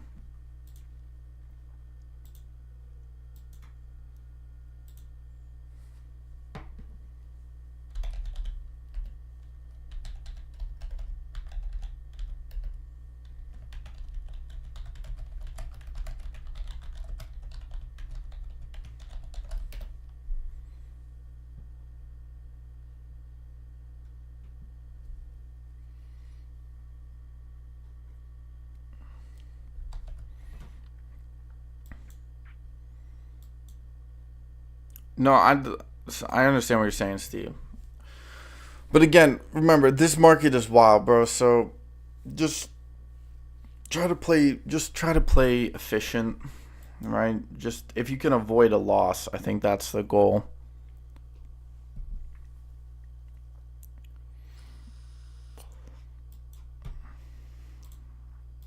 Told you, bro. Steve, you know, grandpa's circulation doesn't always work. Sometimes it takes a little bit. You know what I mean?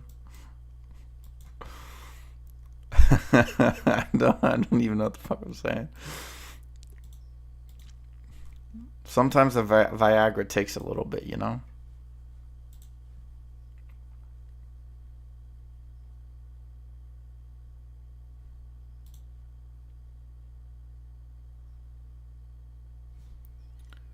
I can't get in. No, bro. It's still like 450. Ain't doing shit yet.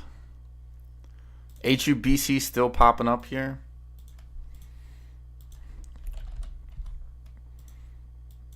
Damn, yeah. HUBC heading to that 130 level.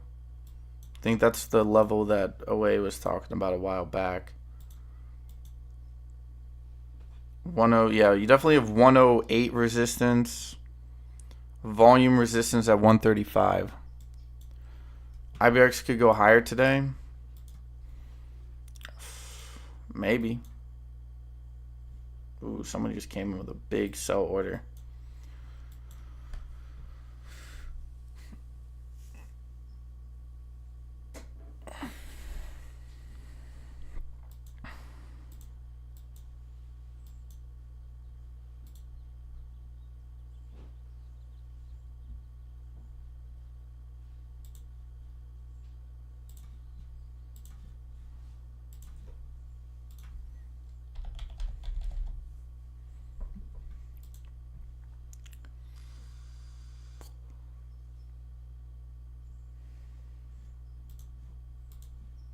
Minus 71.50. That's not bad.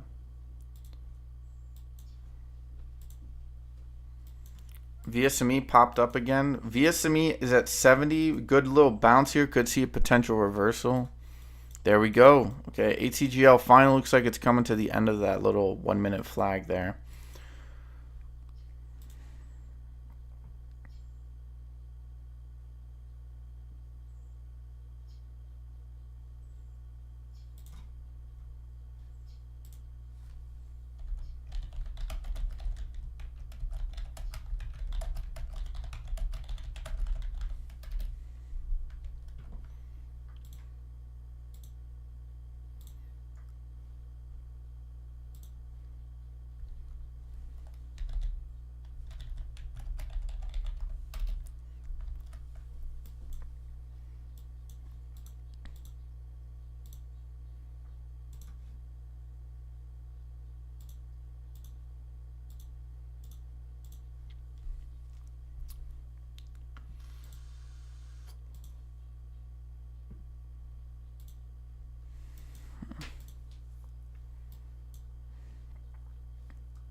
SPY does look like it, or the VIX does look like it's ready for a pop up again at some point. I think people are skeptical about IPOs now. Bart, I would agree with you, but I also think it's risk free to a degree.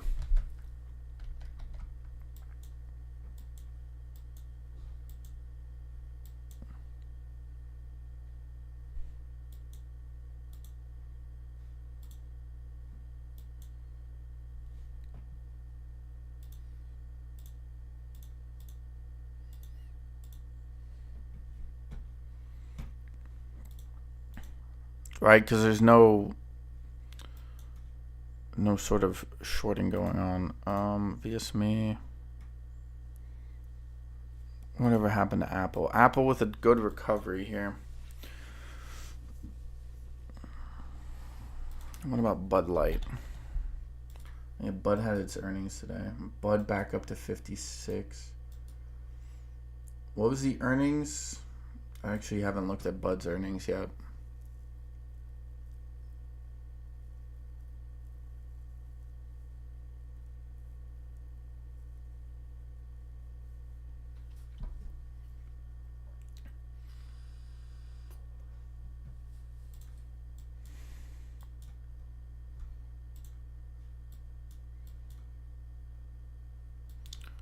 Yeah, I mean, it could always be that.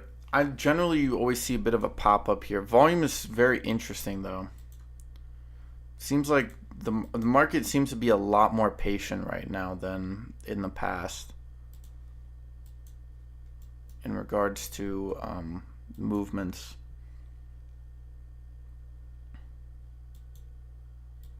Yeah, because what was the actual IPO price? Like, was it what, $2, $3? Was it $4? Like, depending on what the price is, right? Well, see, actual IPO price was what? You're up 40 or about 11%. So it was like $4. So what? Everyone who's in right now is up the amount. So I guess they're hoping on people coming in and picking up the price. Because generally, if you have an IPO that pops up like 150%, anyone who got in originally, like, you made money for it. Yeah. So I don't know. That could also be a good thing because that just means that the people who bought in early maybe are a little bit more patient with their holding, which is kind of what you're seeing, and then maybe hoping on some buying pressure kicking in at some point. TRKA is fucking moving, bro. Did TRK get any fucking news?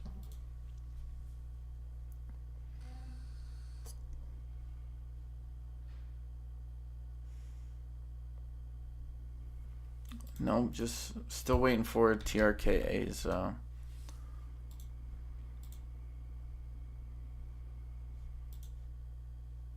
They do still have shit tons of debt. Their earnings were fucking a lot better last time, though.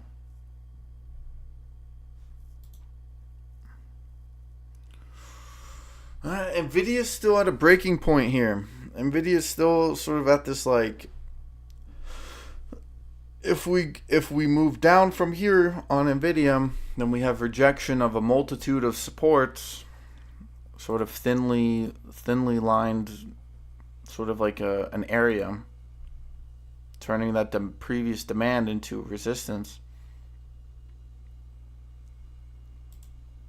There we go. 474. Next target 473. Boom. So damn, Solcero. Okay, here we go. 480. Finally got that buying pressure. Maybe some confidence kicking back in. HUBC has slowly trickled back down to this 89.90 area.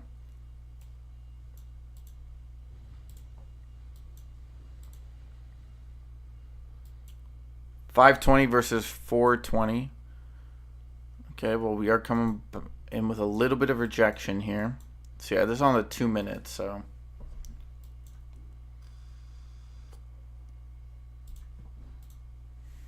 IBRX ain't doing too much right now. Well, I will say it feels like today's market is has a little bit more sauce in it than the previous week or two. Again, Nvidia's sort of rejection. Is this a rejection? Maybe a little bit of a selling. We do have a bit of a trend line on the way up here, so maybe we need to come back down, retest that 400. Here we go. We are looking to break here. We did pop back up to that 494 area. 492. 494. There we go. Officially breaking it.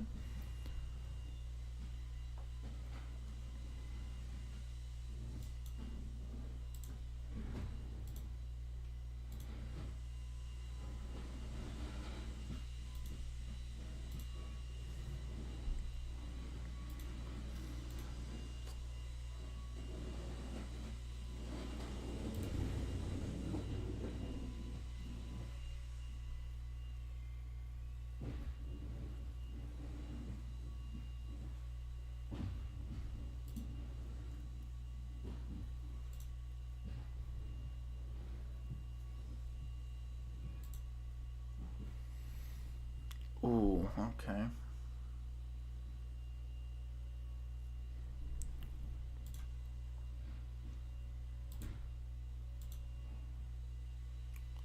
That would make sense. 397.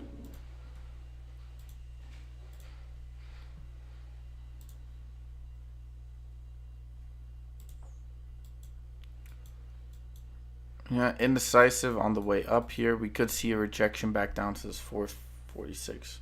I think just moving up the stop and then maybe waiting to get back in on. Like if you. Like you're probably going to see some retests of this 454 area, 455.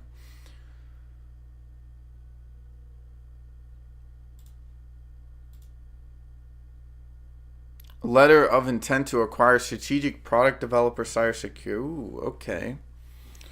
I didn't actually realize that.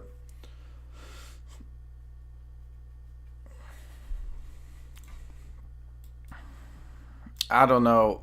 I've experienced too many LOIs with COSM to place any confidence within that news.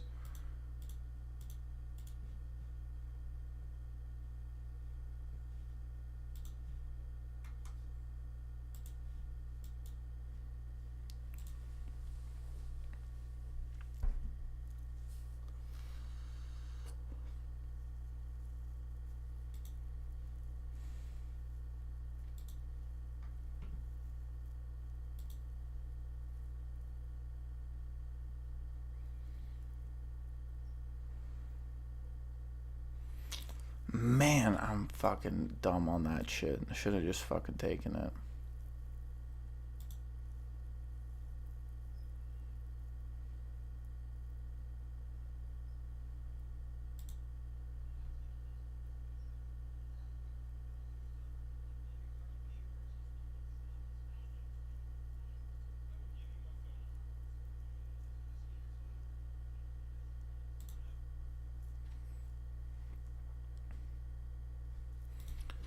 How's that Shit. Japan is in a fucking panic right now. If you start getting inflation on the Japanese dollar as well as the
HUBC 93.99 popping back up here. Slow selling on ATGL. Volume doesn't support a downwards move, but nonetheless, we do see it. TRKA is still popping up here. Very interesting. DTCK, not a lot of volume.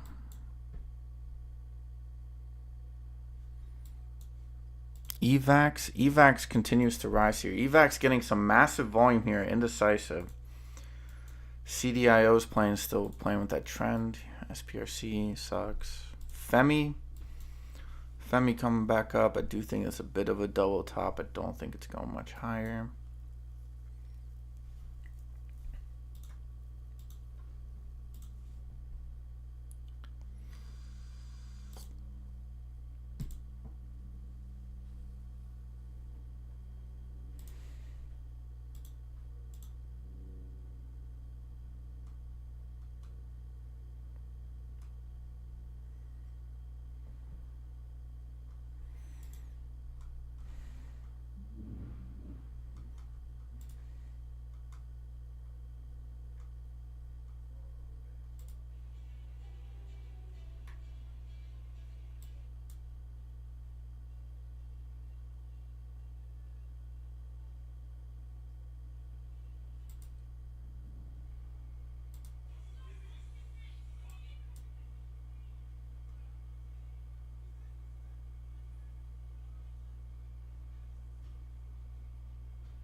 TRK now moving up to 78. So that's 60. That's 70, 67 area was a good loading zone. Buru is green. The fuck? They do have earnings later on.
Alright, guys, the market's taking a bit of a breather here. TRK is still pushing up to 79 now. It's really starting to move. But I'm going to take a quick little break. ATGL moving a little slow. Volume didn't really indicate a push down. Indecisiveness, potential pop back up.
Let's go, Joel. Love to see it, baby.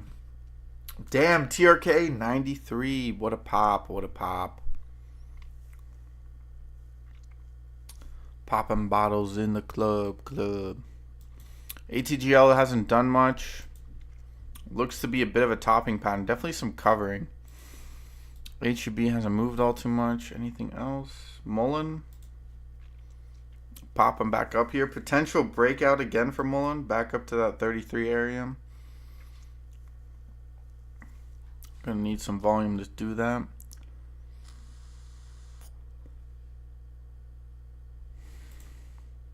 AMC's at 104.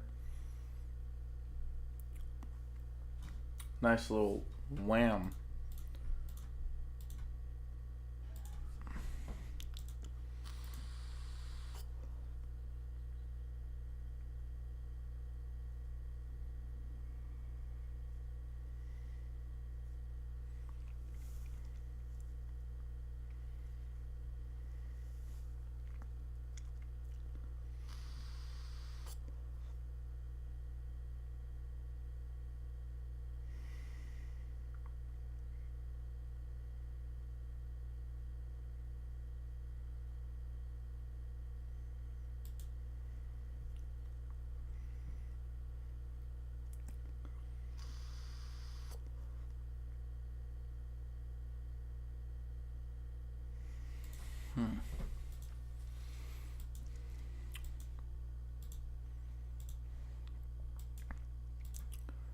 NVIDIA with another rejection here. How many times are they gonna reject this?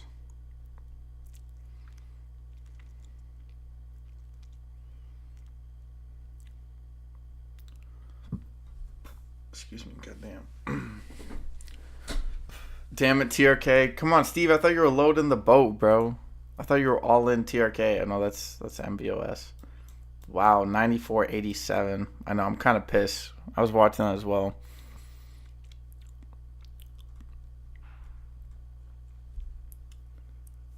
I guess TRK really has the Viagra in the situation.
Looks like it's doing what it did before the split. Might be hard to get over $1. Sold another half at 470.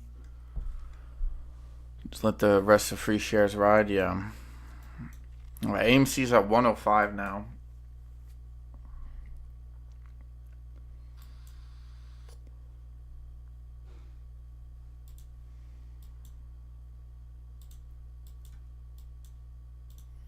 TRK does look a bit toppish here. AMC looks to be done a little bit.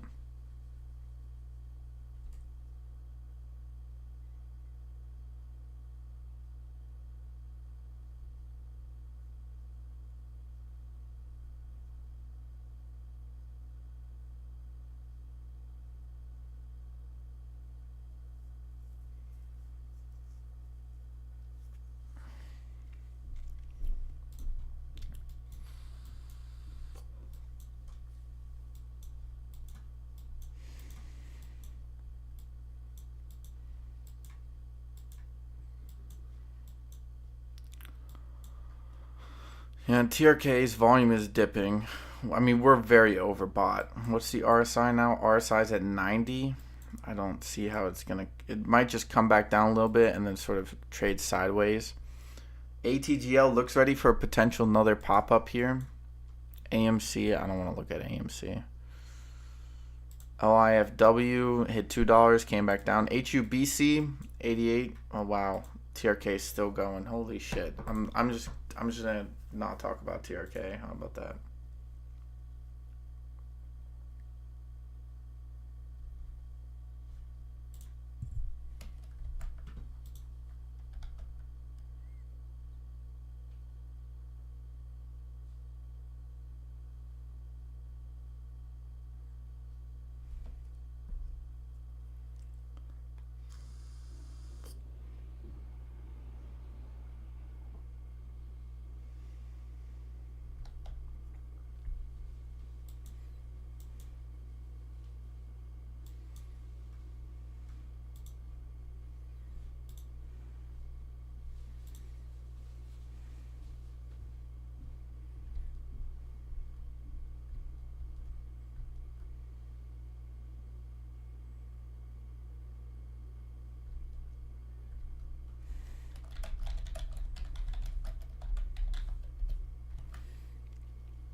Trying some luck on cheap puts for Lum, Eton, AMD, Airbnb, all in the house money.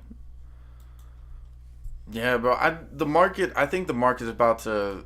We've been trading sideways for what, 2 days. The SPY is up, but I don't really think it's up. Like, yeah, we had a bit of a recovery starting Monday, Tuesday sideways, Wednesday maybe sideways down. Thursday, we probably drop off here. Friday, I think Friday's when we run into 406 here. Gap fill at 410, 411. Nvidia struggling with that 400 again.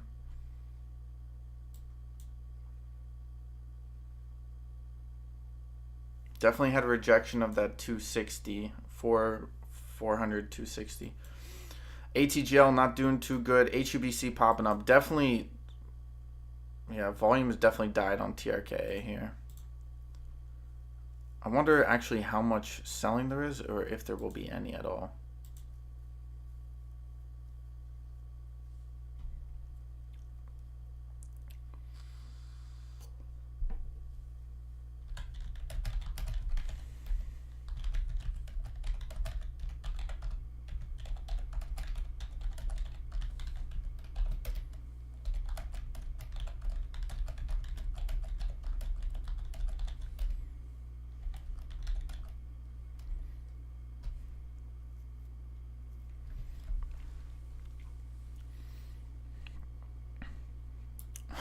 Just bored, decided to gamble.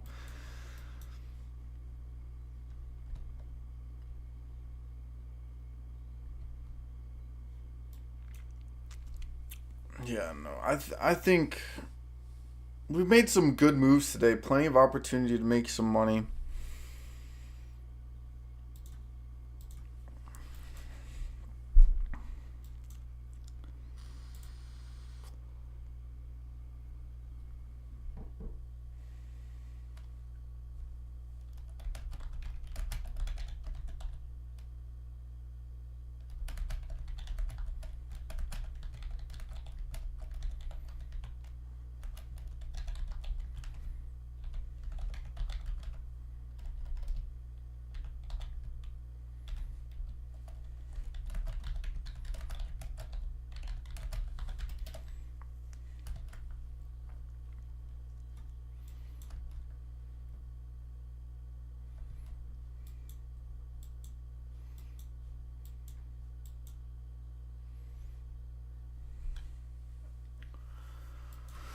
No, I think.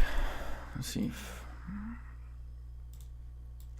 Oh well, fuck Buru, bro. Of course, everything's popping up today. Even fucking QBTS popping up as well.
Wow, look at whoa! ATGL hit 502. Anyone see that?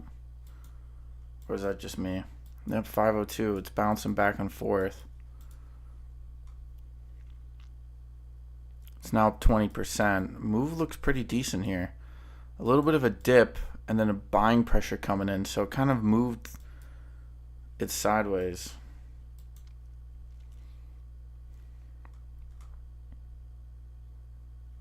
Too bad no day trading, because I would have definitely gotten in.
Oh, this boy's moving.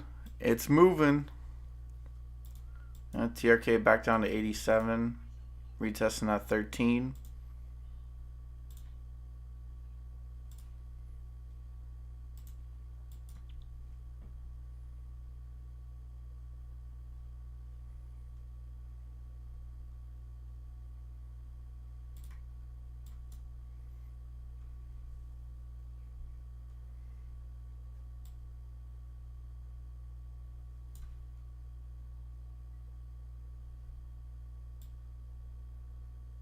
Where the hell's my MACD?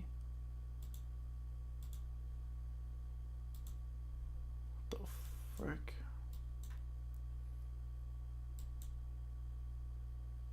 I don't remember moving the MACD.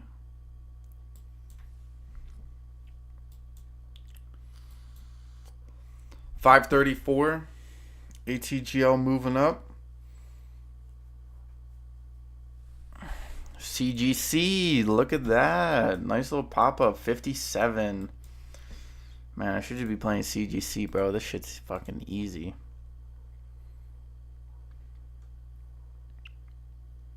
$570 is the next target. Oh, $544. It's getting very rapid here. It's getting very glitchy as well.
HUBC, CGC, IBRX.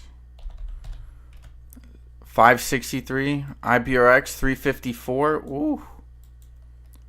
Steady climb, baby. Steady. IBRX is okay. IBRX is 13%. I'm like, I just want to say, if it's moving like this, it should be up at the top here.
Halted at 563, past 570, 620 is the next target after that.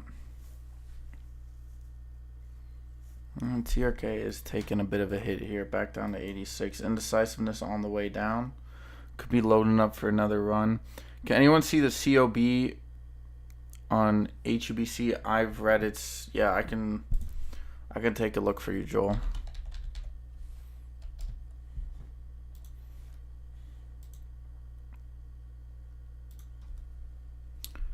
I see 790%, which if you do 790, divide that by 365. Remember, you have to divide every cost to borrow number by 365, so it's currently sitting at around 2% every day.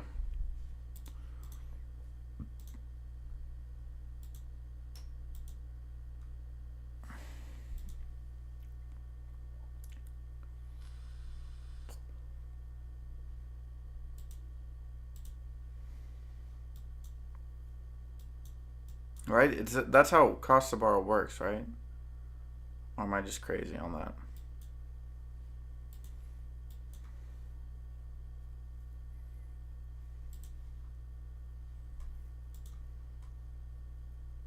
Cost of borrowing, cost to borrow, same thing. I knew what you meant.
I read there were no shares to borrow. Well, I mean, you also have naked shorting, right? Like just making up shares, that's one thing. And then you also need significant buying pressure. Remember, remember with the short squeeze, guys, that, oh, whoa, okay, unhalted here, moving straight up to 599 here. 625, 629. What is this fucking Weeble retarded ass price action? 633.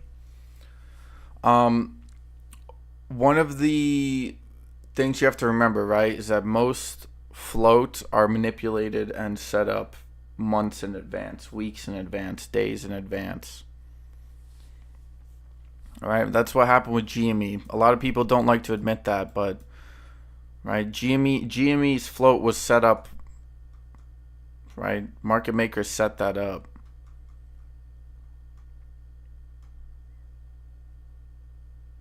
Just set like a trailing stop or something, bro. Not financial advice, of course.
FUT.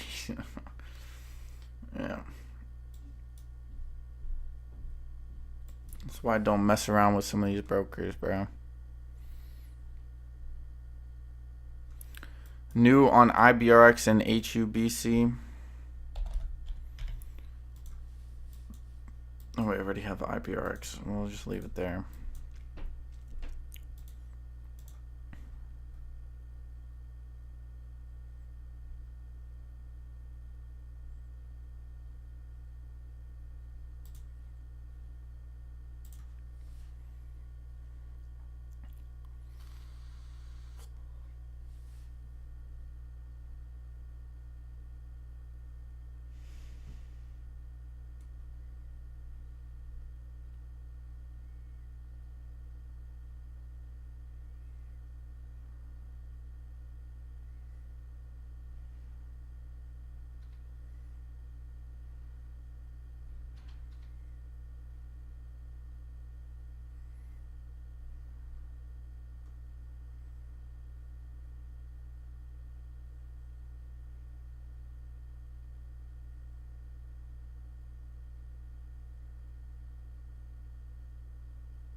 There used to be gun clubs at high schools? Really? Is it anybody? Can anybody confirm that? One of the geezers?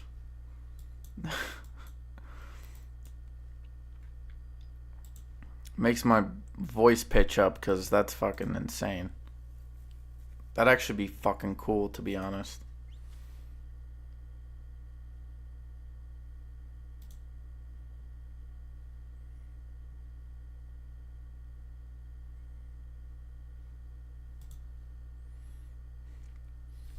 Looking for, yeah, trying to get that 10% gain. I agree, bro. I agree.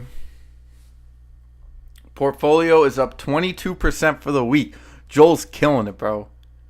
He feels dangerous. He got that dog in him.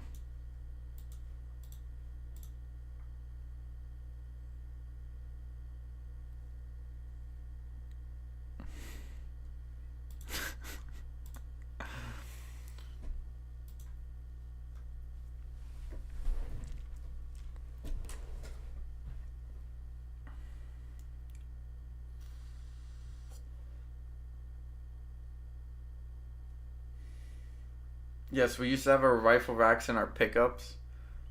I can't tell if you're being serious, Joe, or not. When did they get rid of that shit? No wonder there's... Dude, I really like... Damn, you really just let everybody into the Matrix. Jesus Christ. That's true. We got rid of that shit. That probably explains why so much dumb shit happens nowadays.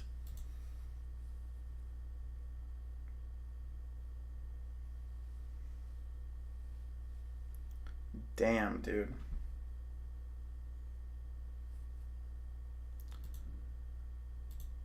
And they just made... When did this shit turn? When did this become a thing? When did this stop? Hey, please explain. Please explain this cultural shift in the understanding of our society.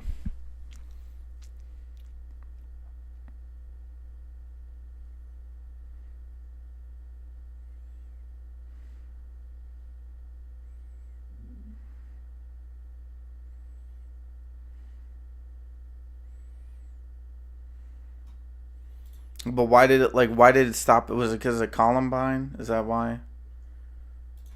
Because if it was, then I got a lot of questions.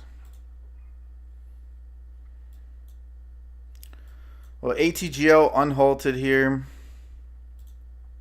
Back down to the fives. You know what? I'm looking at...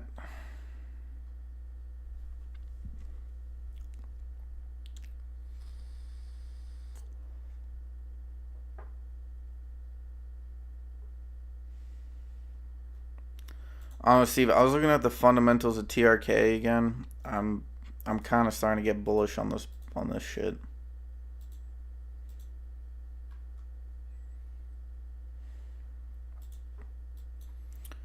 Yeah, HUBC with a slight top here, IBRX as well.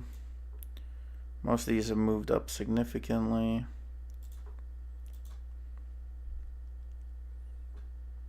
Oh, okay, so we're not going to talk about that. Okay.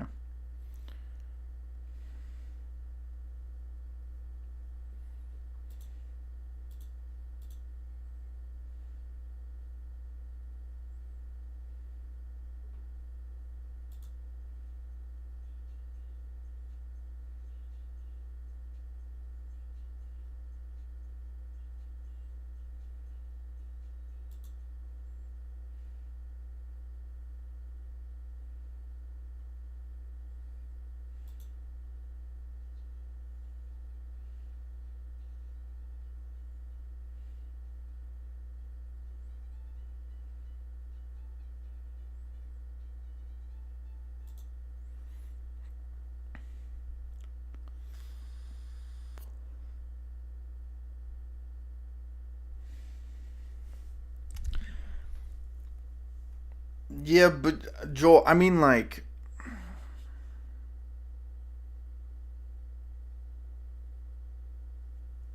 goes, yeah, Steve, I agree with you. But Joel, I think it's like a cultural thing, right? Like,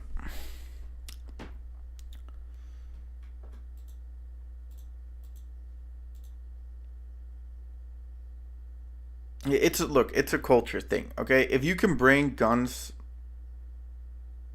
to school like that, right? Look, and you not have any incidents, that's like that is sort of like a cultural thing. Now I know a lot of people don't like this conversation, but I'm inquiring because this is history, of course, right? So it's a culture. You have a certain perspective on it. You have a certain perspective, but also a certain respect for it. Yeah, but I get that. I get that.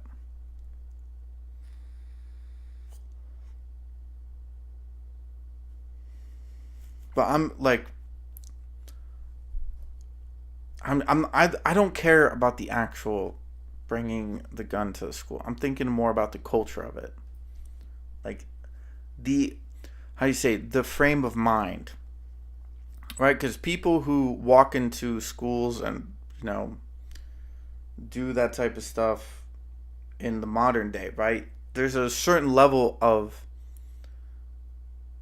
there's a thought process that goes through that, right? Someone has to pull the trigger, so whoever's pulling it has a certain thought process in taking those actions, right? And in order to take those actions, you need to have had a long period of time over thinking that. Yes, but the mental state of society is culture, right? The health of someone's thoughts relate to the culture that the society holds.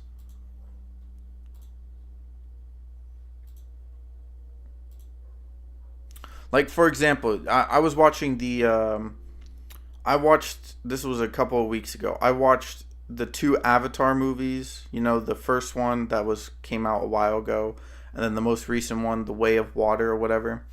And how do you say? There's a phenomenon that happens when people watch that. There's a phenomenon, especially in the Western society. It's called.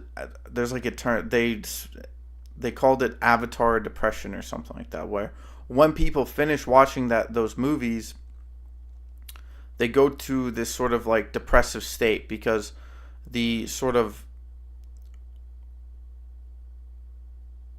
see not a culture because the younger generation has a whole is mind fucked.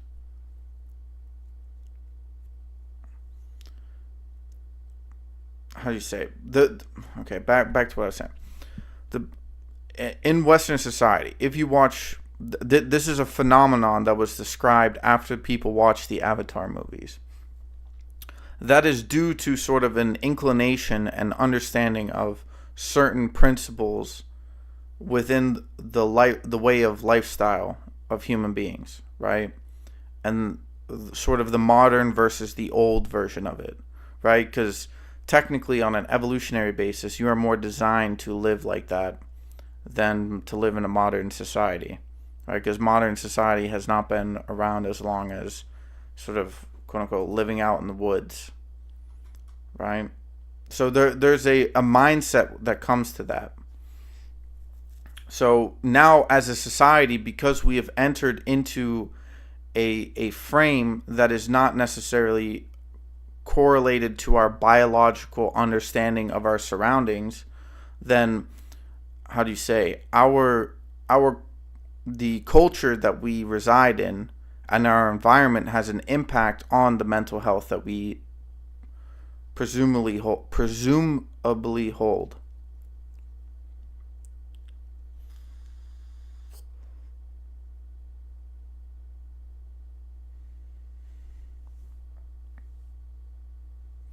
Generation has been desensis- desensitized to violence.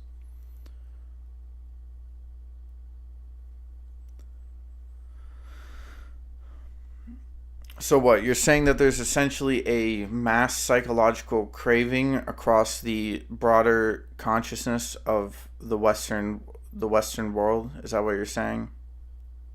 Because it kind of makes sense. It also makes sense, for example, why people called for war so quickly from Palestine and Israel, and even during the Ukraine-Russia conflict. Well, during, still going on, but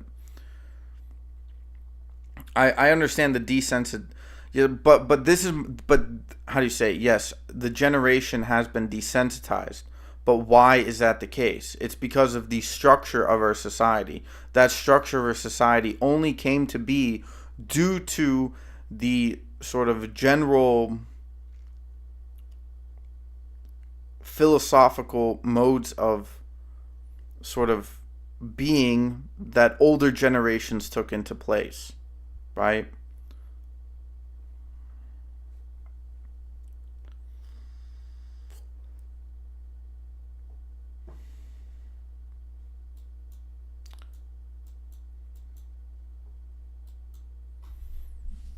But I don't, I understand what you mean by cartoons and video. I understand that.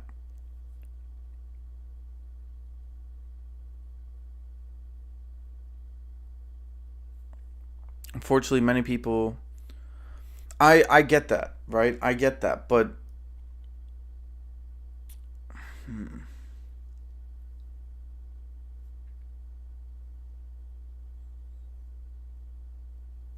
funny enough, I never really played those games. I never. By the way, we have another gap on HUBC now at 89, 89.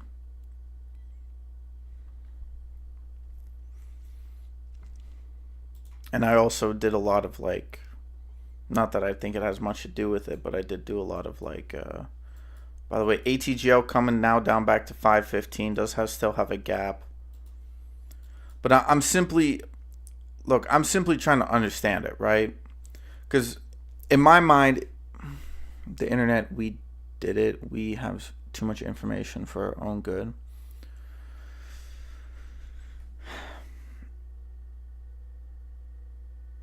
Yes, OA, but I'm saying that the culture, it's a relationship. That's what I'm saying. You say it's the mental. I'm saying that the mental is only curated through the culture.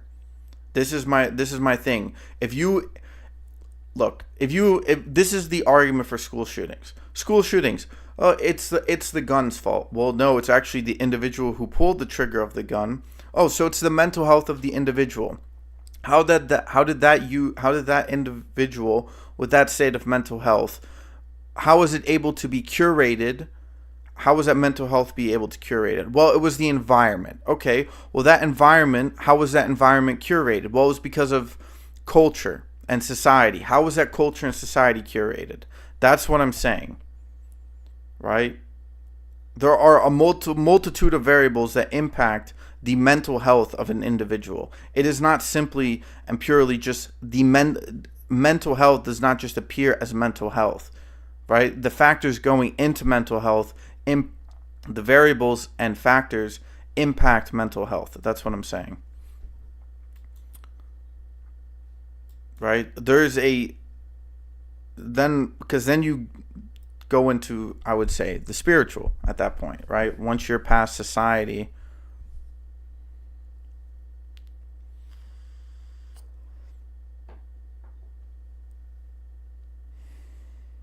System put in place, mind fuck the younger generation. Oh, yeah, I get that. I'm not disagreeing with that. What I'm saying is, I'm asking. You're giving me an answer to a question that I already know. Like, I've already asked that question, and the answer you've given me, I already know. I'm asking a question on top of that answer.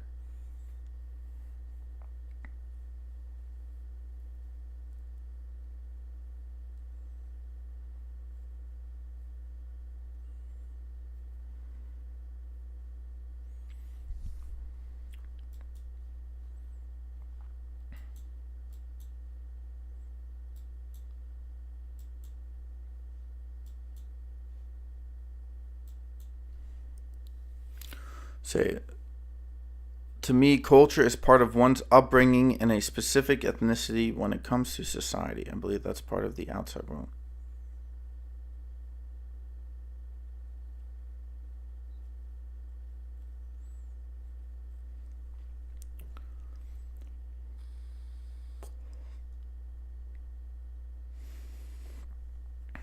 So what? You're then, so how do you say? So you're essentially saying that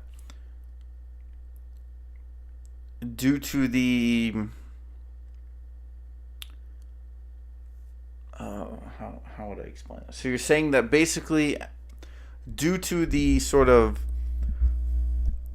the systemization of the breaking down of ethnicity, essentially groups, is what led to a broader decentralization of culture.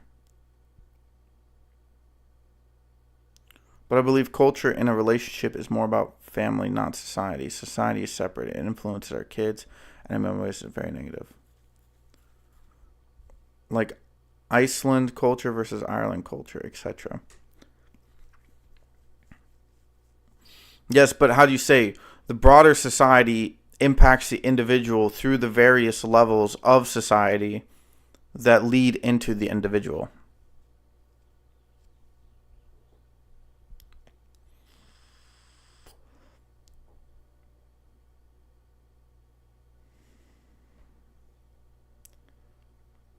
Yeah, I understand that that's a game plan. That part I get, but I'm saying,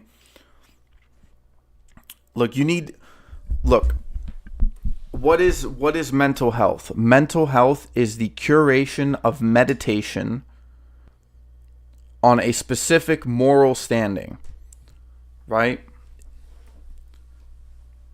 You say a shooting is bad. What makes a shooting bad? Because you say a shooting is bad, or because that's what you place on the shooting? Okay? So you determine that the shooting is bad. Okay? So that is a moral framework. Right?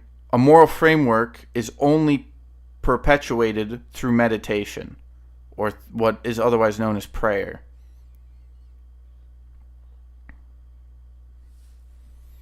So you're saying it's the lack of disciplined morality within our society. That's what you're saying.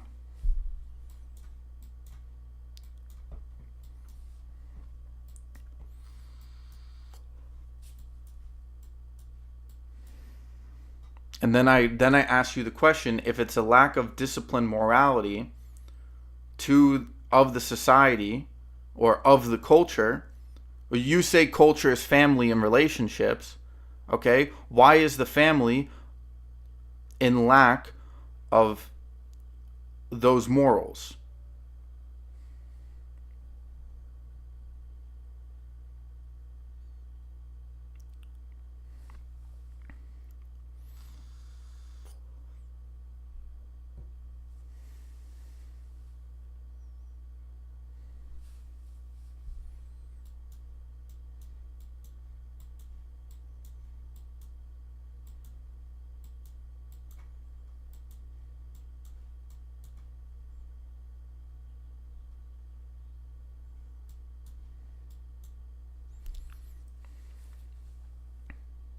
See,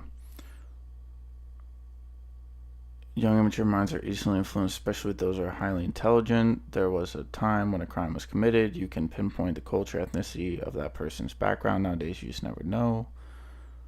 Yes, I believe you when you say spiritual, but I think that comes later in life for the most part. Yeah, but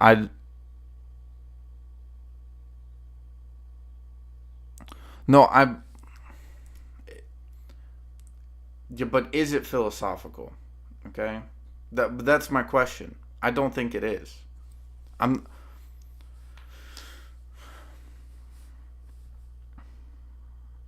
I don't think that this is. If you actually want to reverse the trajectory of society, you have to ask these questions, right? It is philosophical. That is an aspect of it, right? Philosophy is connected to physics, so I could argue that I'm answering the question through physics.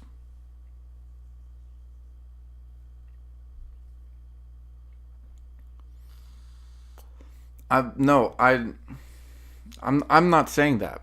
Like again, I would say that is a moral thing that we have placed on our society.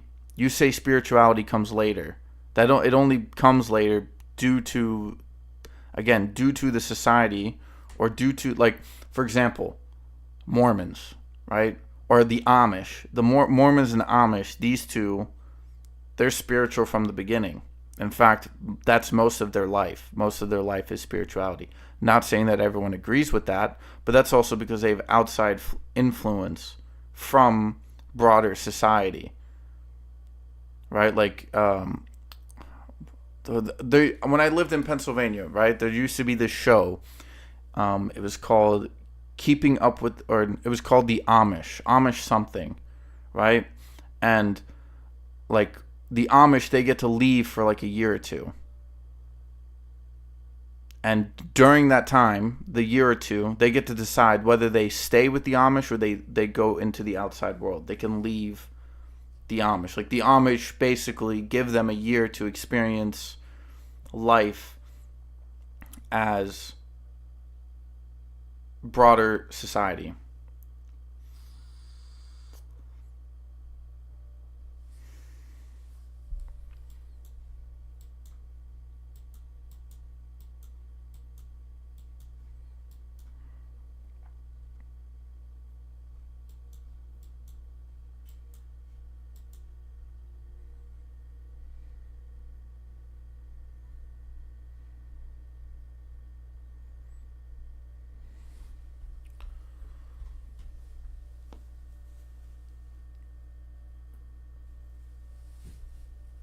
Joel has born into it. He questions everything with an open mind. He will think about convo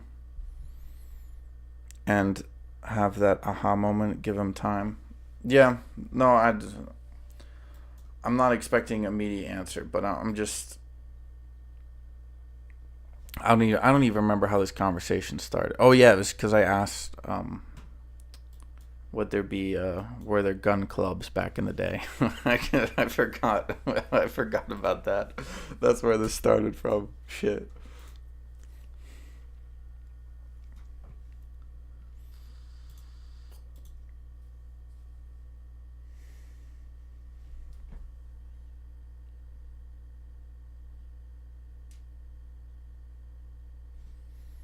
Okay.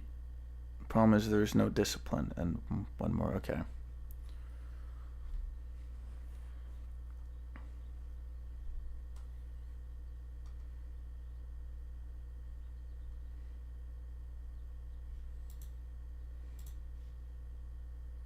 I could go further on that, Joel, but we'll leave the conversation. Whoa, damn. Okay, 670 on ATGL.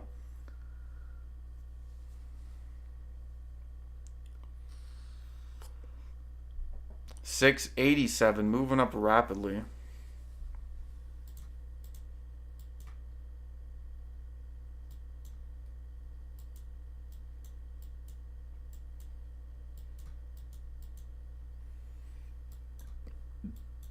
$6.97 or $6.94, sorry.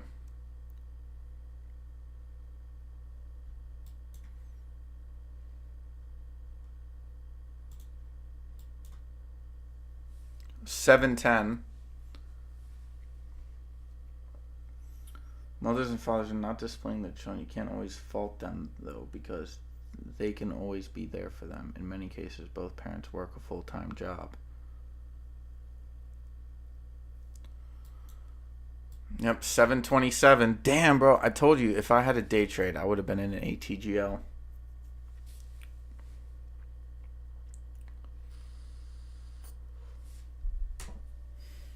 I said it this morning, man. Or when it opened up. Especially because it didn't pop up instantly, which gave room for buying pressure to kick it up. Bodie, I'm in 440. Yeah, I would be right there with you, bro.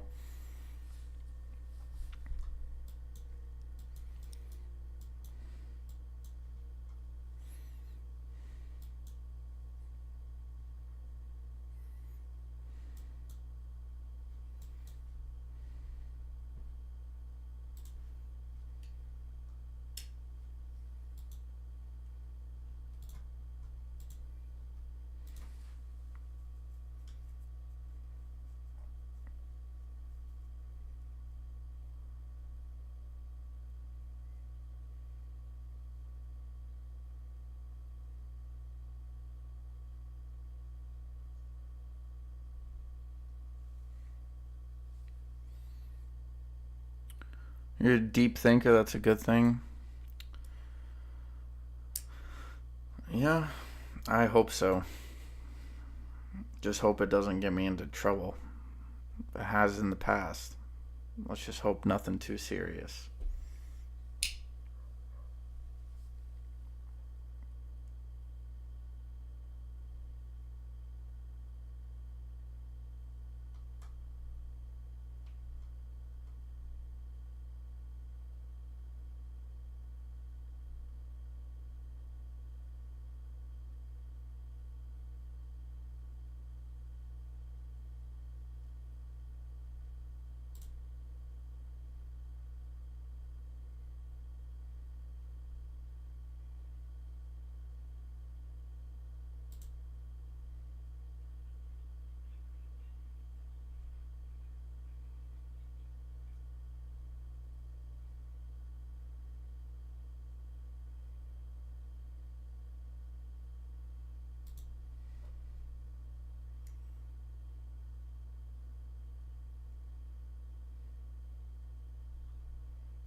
Watch the apples do tuning.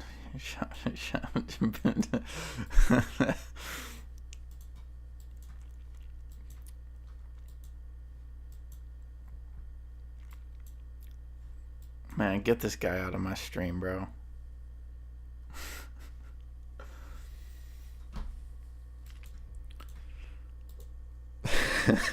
Yo, so Sarah, you're gonna bring it up every time now, bro.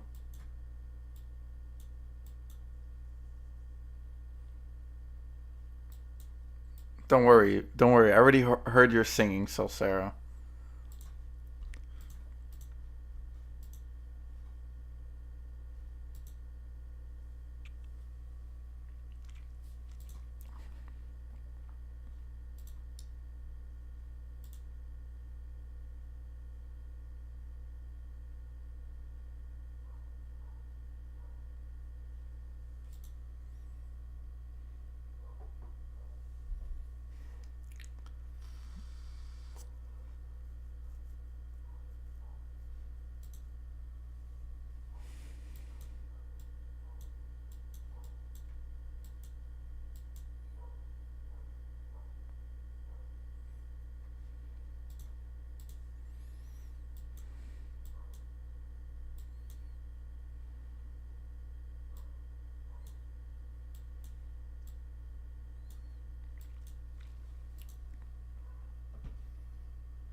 Well, HEGL's back down to the $5 area. HUBC falling back down to 81. A bit of a double top, false breakout on that. PBTS climbing up slowly.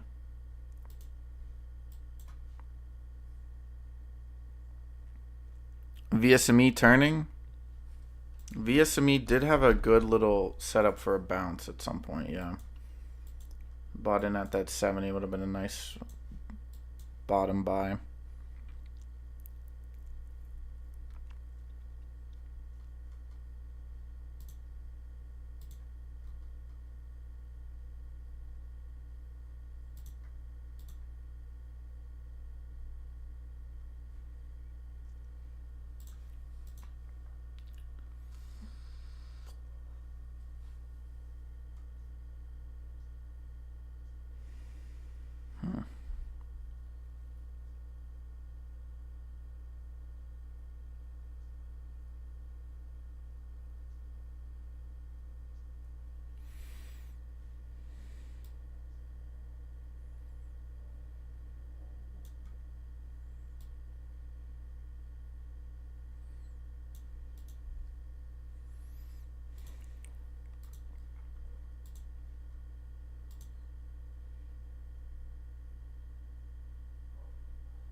Sold another half of the half at 610. Not many left. Well, see, VSME just hit 80 cents, so it's popping up nicely. It looks like we have some more opportunities kind of laying around in the market.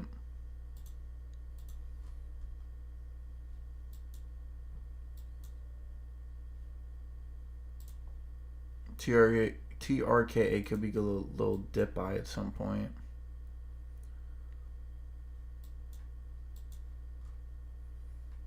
What about CGC?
Oh, now we got a kangaroo market.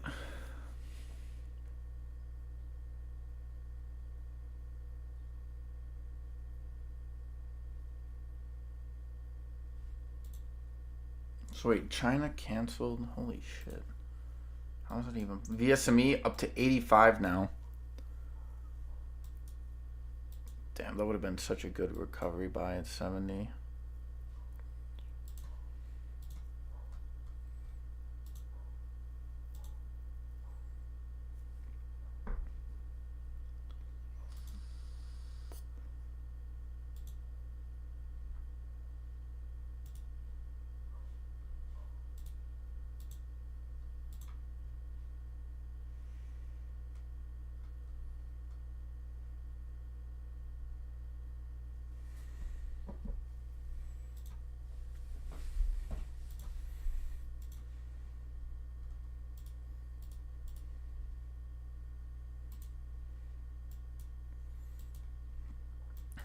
I think ATGL is getting ready for another pop here. Maybe might fill that 583 gap, but it's looking good for another pop here. TRK is just trading sideways for now. LIFW has now broken past $2, $2.13. SPRC just chilling here. HSDT.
Alrighty.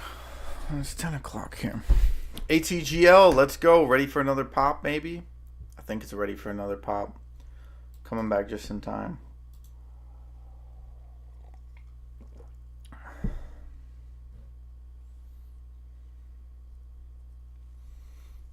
There we go. 646. Making those weird movements again. TRK back up to 91.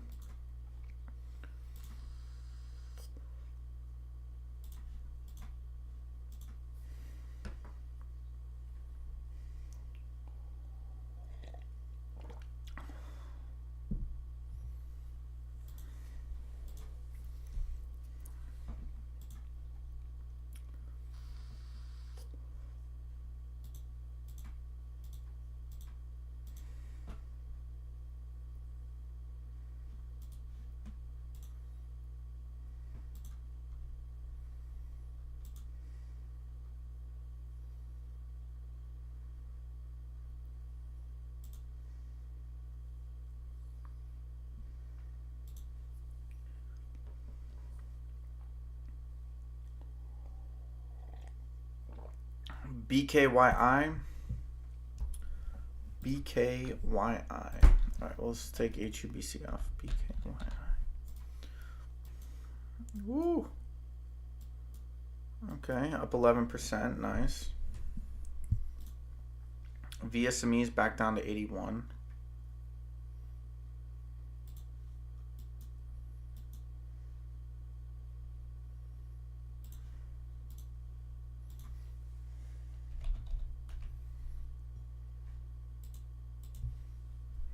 QU.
Great. Yemen has officially declared war on Israel.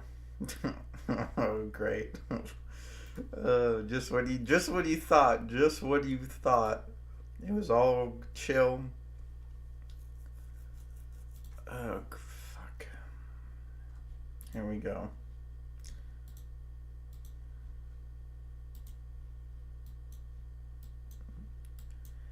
Man, it had to be on a Tuesday, bro. Couldn't just like, let me get to the end of the week.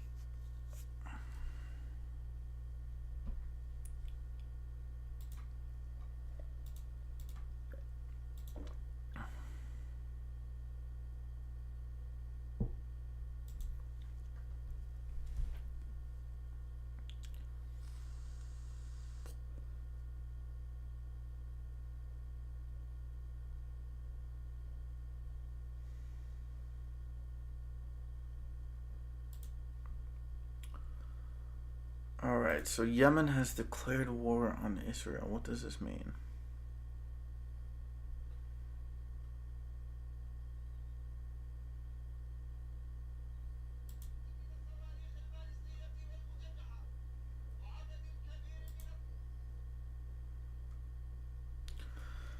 Who is this guy backed by?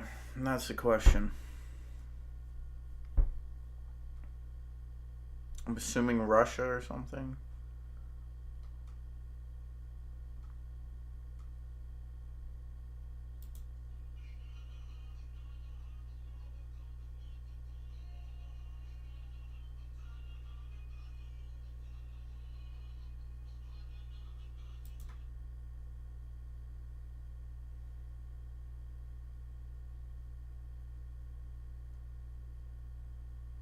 Damn, these Israel's about to rally the entirety of the Middle East against them.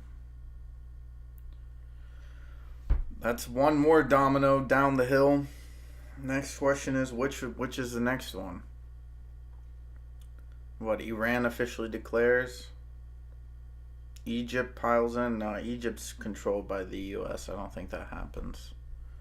But I don't know. Especially with the current, with the way the dollar is set up, a lot of these countries definitely get bold and try to. Damn, I sound like a geopolitical analyst. Well, Egypt is actually the money we send them every year for their quote unquote humanitarian needs.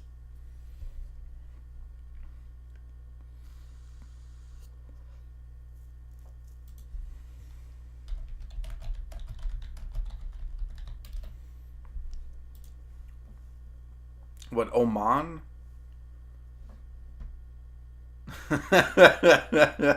Yo, the way you put that. Israel versus 2.5 billion Muslims. That can't end well. That shit's funny. I probably shouldn't be laughing, but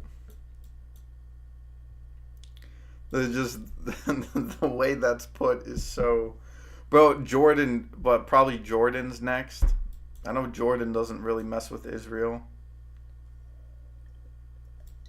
You got Turkey. Turkey's definitely gun ho. Iraq doesn't really give a shit.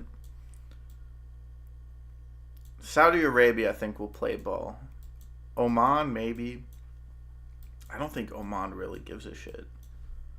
I haven't. How many people live in Oman? 4.5 million. UAE has 9.3. Kuwait. Where's Kuwait at again? Kuwait, yeah. Kuwait has 4 million? Holy shit. Yeah, no, I know. It's something I shouldn't laugh at, but and it is, I know, I understand it's sarcasm, but that's essentially where we're headed to.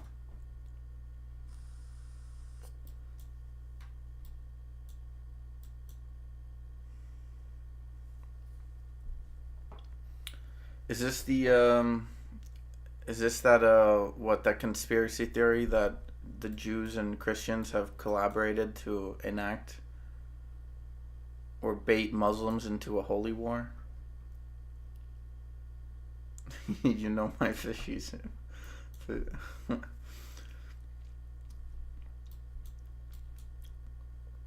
What? What? Pakistan, is Pakistan there? Isn't Pakistan is Muslim, right? Majority Muslim.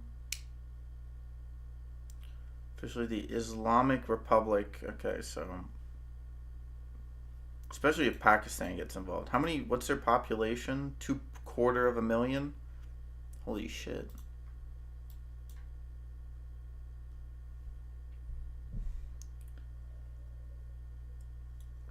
What? Then that breaks out into a civil war in Europe.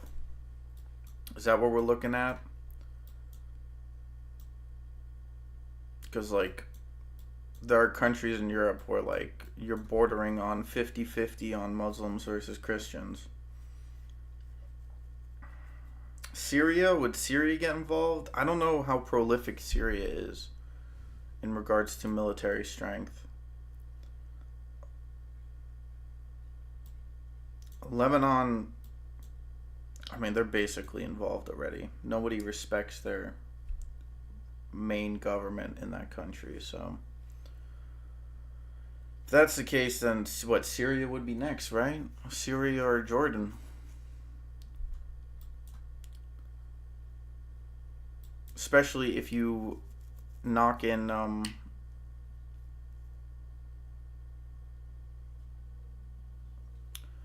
especially if you knocked in Yemen, like, even though Yemen might not seem like a sort of a piece within the puzzle, they definitely have some authority in regards to relationships.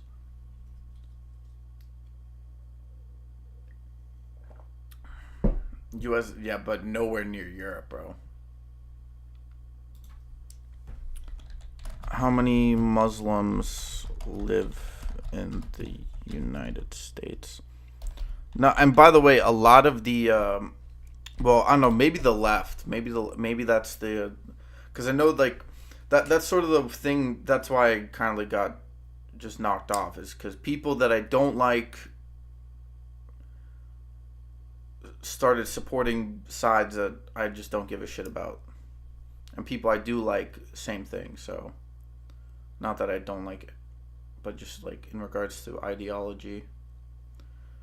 Just people that I agreed with supported things I didn't agree with. People I didn't like supported things I do agree with, which was just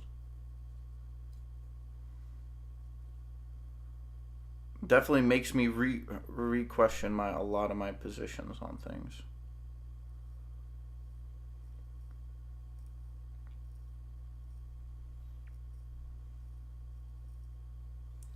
Yeah, there's around 4.5 million Muslims in the United States. In Europe, it's a lot higher percentage-wise. I don't think, I don't know, maybe politically gets drawn into, but even then.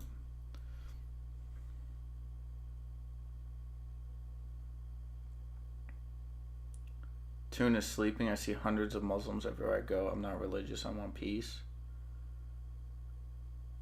Yeah, bro, but everywhere I go, I see a bunch of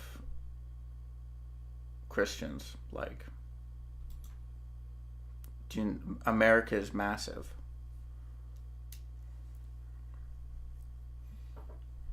I'm just saying percentage-wise. Like, how many Muslims live in Europe?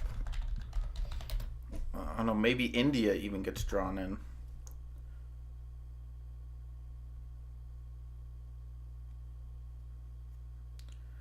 An estimated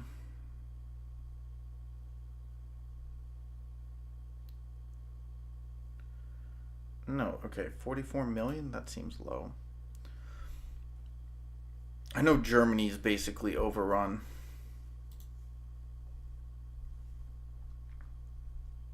Though they don't like to admit it. Oh, Cyprus. Cyprus also has a high percentage. Bulgaria, France, I know that. Sweden. Oh, okay, it's a little lower than I expected.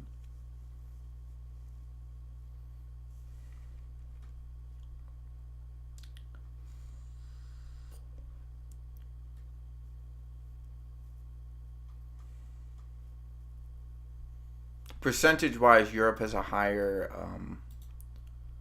basis. I think the United States would.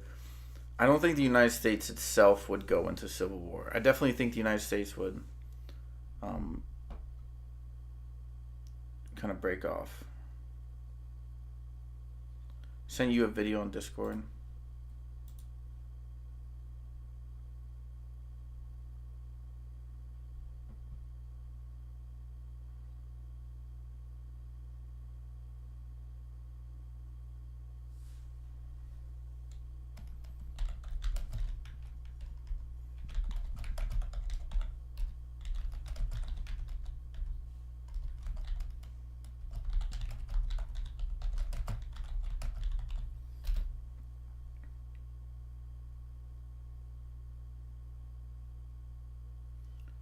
Christians fight with the Bible and Jesus and prayer. Look, man, I don't understand what you're saying, but based off, yeah, and the Israel's fight with the Talmud or whatever. I just think I think that people are being dragged into corners that I don't even think they themselves expected to be dragged into.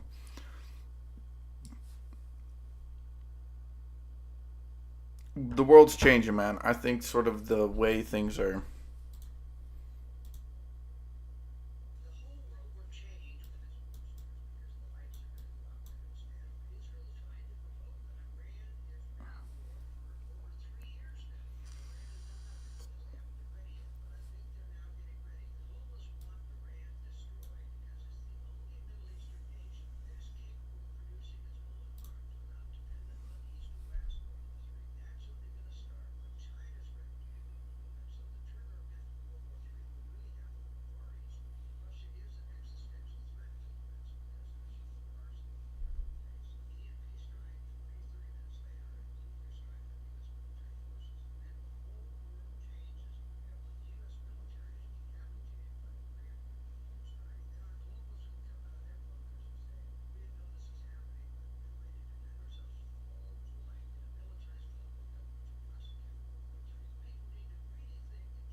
Hmm. Damn, Power, you got me thinking, bro.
Damn, Pyro. That makes my earlier conversation look like peanuts.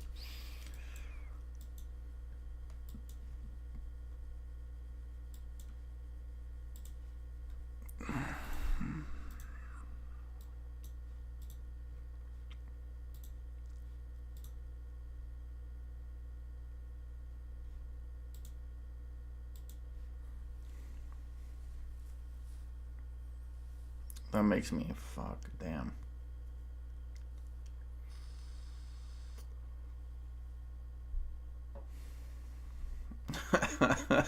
Yo, just Egypt's prime minister says country is prepared to sacrifice millions of lives to ensure no one encroaches upon its territory. Great.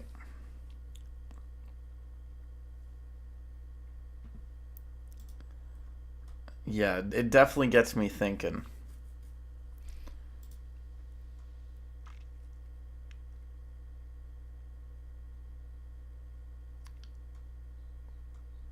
No, because I already see some of it without even trying, without even like having to spend time looking at stuff. I can already see what they're talking about.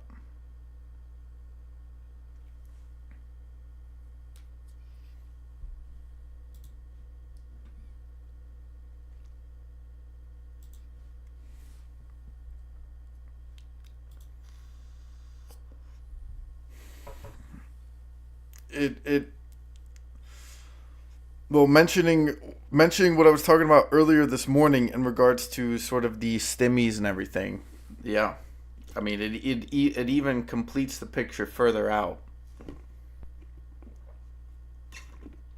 Because what I say, what 2026? I said this morning 2026. This guy literally picks up a year or two later. Yeah, of course not. Because I'm not because I'm not dumb enough to. The world's too crazy to just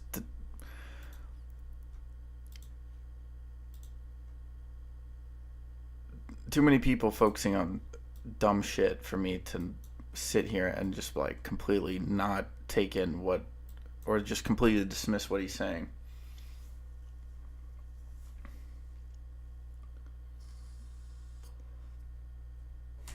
I mean, it makes perfect sense.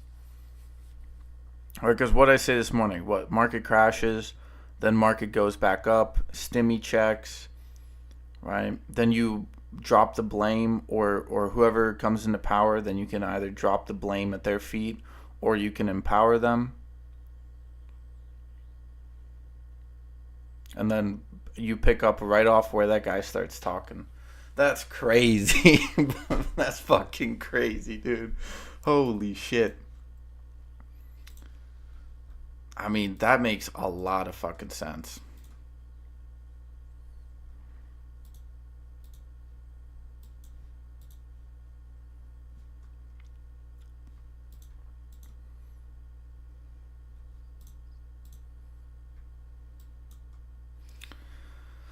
Right? And as I said this morning, and relating to what, I mean, they literally tell you. They literally fucking tell you what's happening.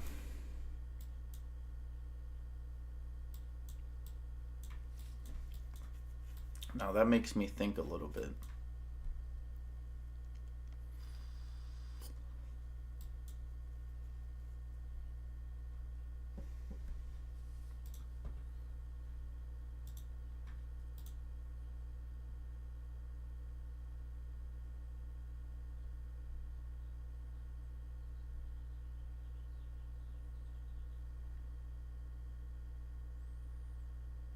Thought so also in 2009. No, bro, I mean, the thing was is I was 9 years old back in 2009. But even back then, I realized like I didn't fully understand what happened back then, but I definitely knew it was very fishy. It didn't make a lot of sense to me when I first watched that guy. Yeah.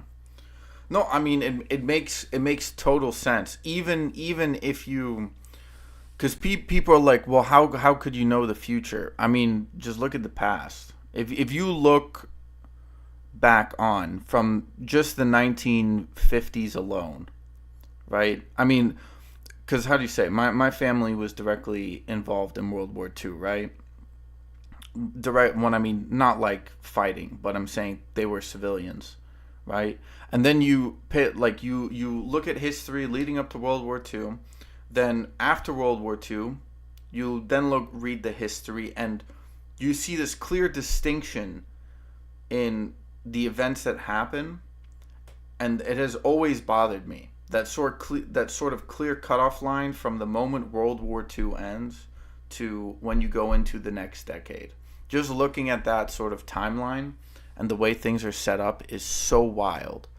It always confused, like it always intrigued me, right? And then if you move on into especially even the 60s make a lot of sense if you put that into perspective, right? And then when you go up further and further or closer to the present, then you slowly start to see these like little one these sort of like these pieces being moved every couple of years, and it's very subtle.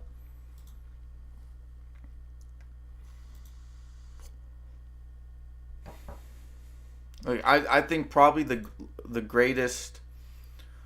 Do here. I'll even send you this. I'll send you something. So I was watching something yesterday, Pyro. Right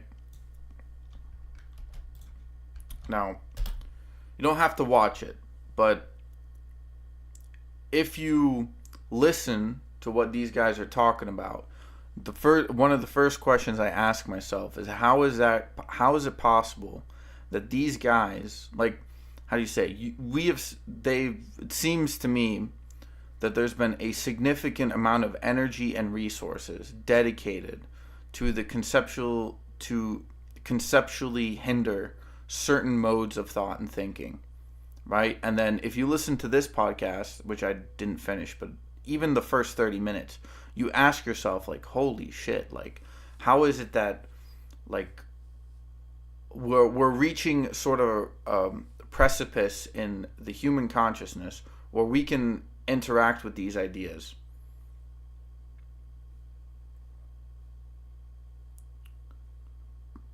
Like, there's no way they let that happen, essentially. Being that you're in the stock market, it enables you to better understand what he's talking about. Well, yeah.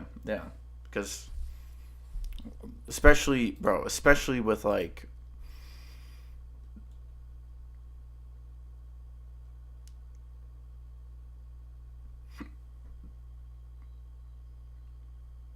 what is it? Especially with like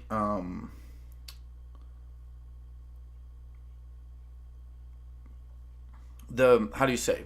You talk about 2008, right? And if you go back and you look through history and you look at the underlying all this information, what you end up realizing is that most of the stuff you see in 2008 actually began in 2005, 2006, and you could even argue going back further than that. But how do you say? So then you look at the banks, for example, especially after the latest collapses. You know that they knew for a while, right? And you can see that in the stock price. Same thing with Hawaiian Electric, as well as the Tel Aviv stock market. You can see it. You can see that people know.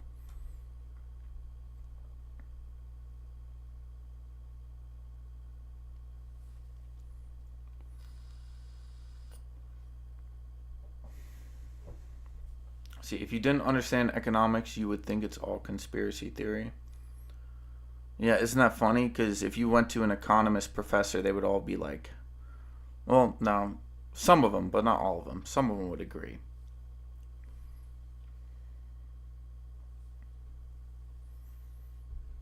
But it puts a lot of things into perspective, I would say. It makes a shit ton of fucking sense.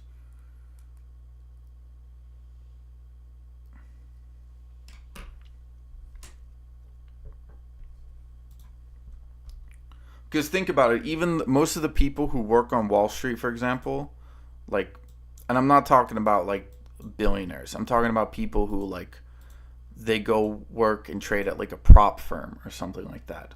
Most of those guys don't understand economics. Most of them are busy day trading, right?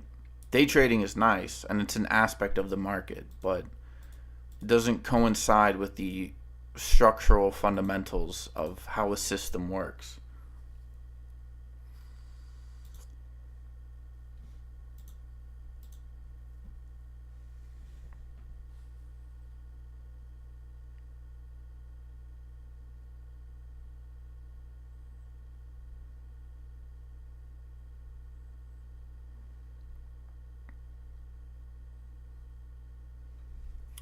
I mean, shit, it even makes sense about Canada and Mexico, bro. Just think about Canada and Mexico and the current situation that they're in.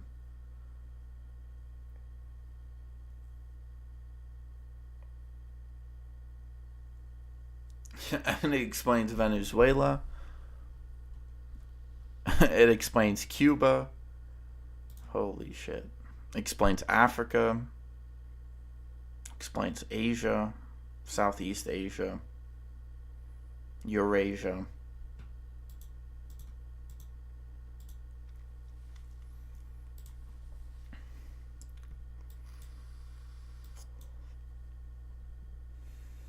I mean, the funny thing is, this is the reason why I like the stock market so much, is because, how do you say, the stock market isn't purely just, I mean, it is speculation, but it's not that just purely.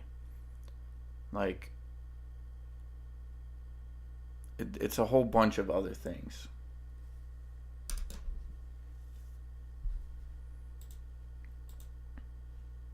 But, I don't know, sometimes ignorance is bliss, am I right?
Dude, it even makes so much sense, bro. Even the location. I mean, come on. Are you kidding me? Dude.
Oh, back down to 74, 500 EMA. Yep.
All right, let's see.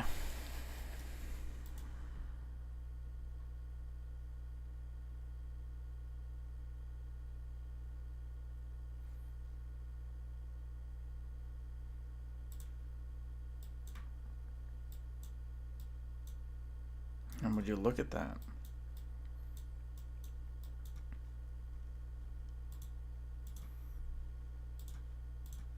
Wow, LIFW is at 260, up 54%.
LIFW now 274.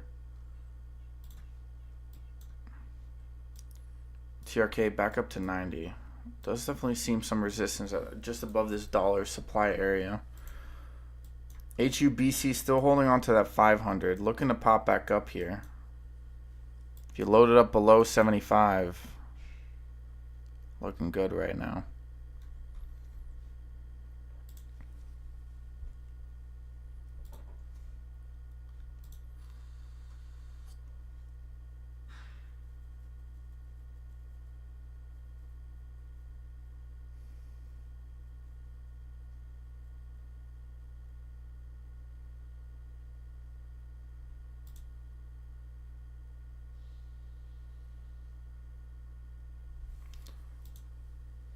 What?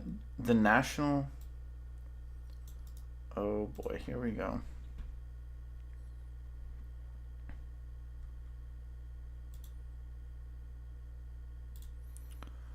Missouri jury finds National Association of Realtors brokerages guilty of conspiring to inflate commissions.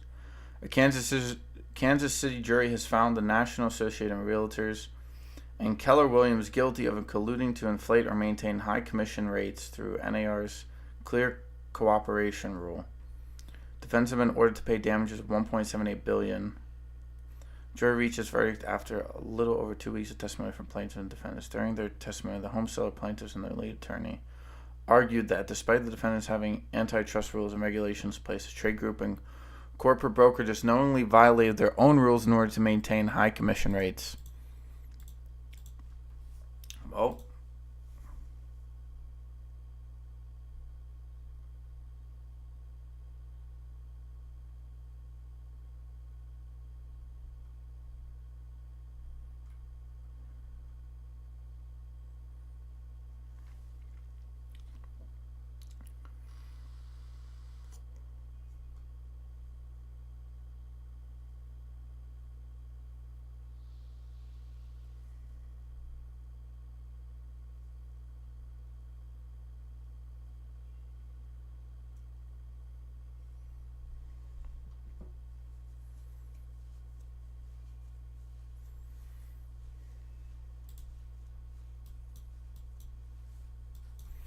ATLG back down to 463.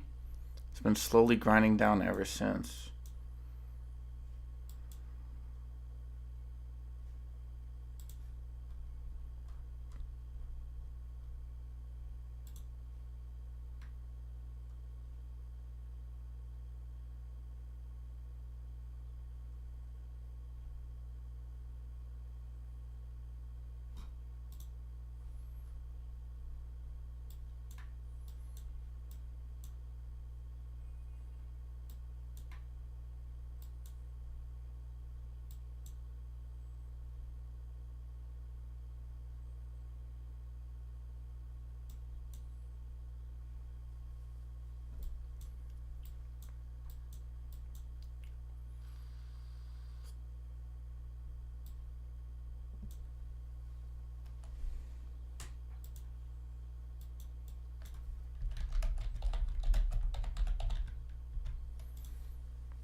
LIFW still popping up here.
LIFW is just squeezing up right now. 290.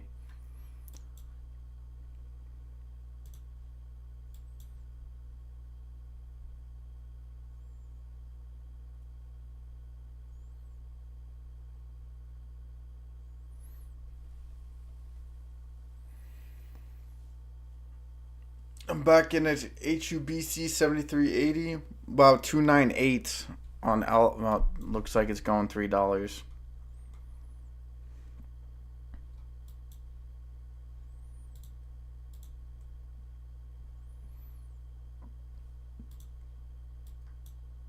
Nvidia's just rejecting the 406.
Hey, let's go. Good job, Steve. All right, Nvidia's coming back down.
DTCK gonna experience some big pops here.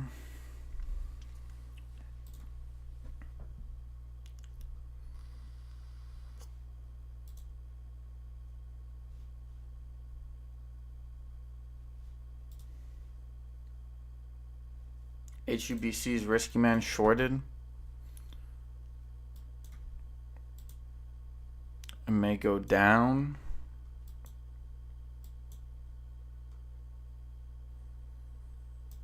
It does have somewhat of a bearish setup, but it does seem like you already have some momentum kicking back in. So I don't know. Maybe if you're looking to hold it long term.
I think he's on a European broker. European brokers make it a lot easier to short.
Buy hit 418. Damn.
Damn, alright. There's some movers, but yeah, I was walking outside for a bit. Alright, guys. Catch y'all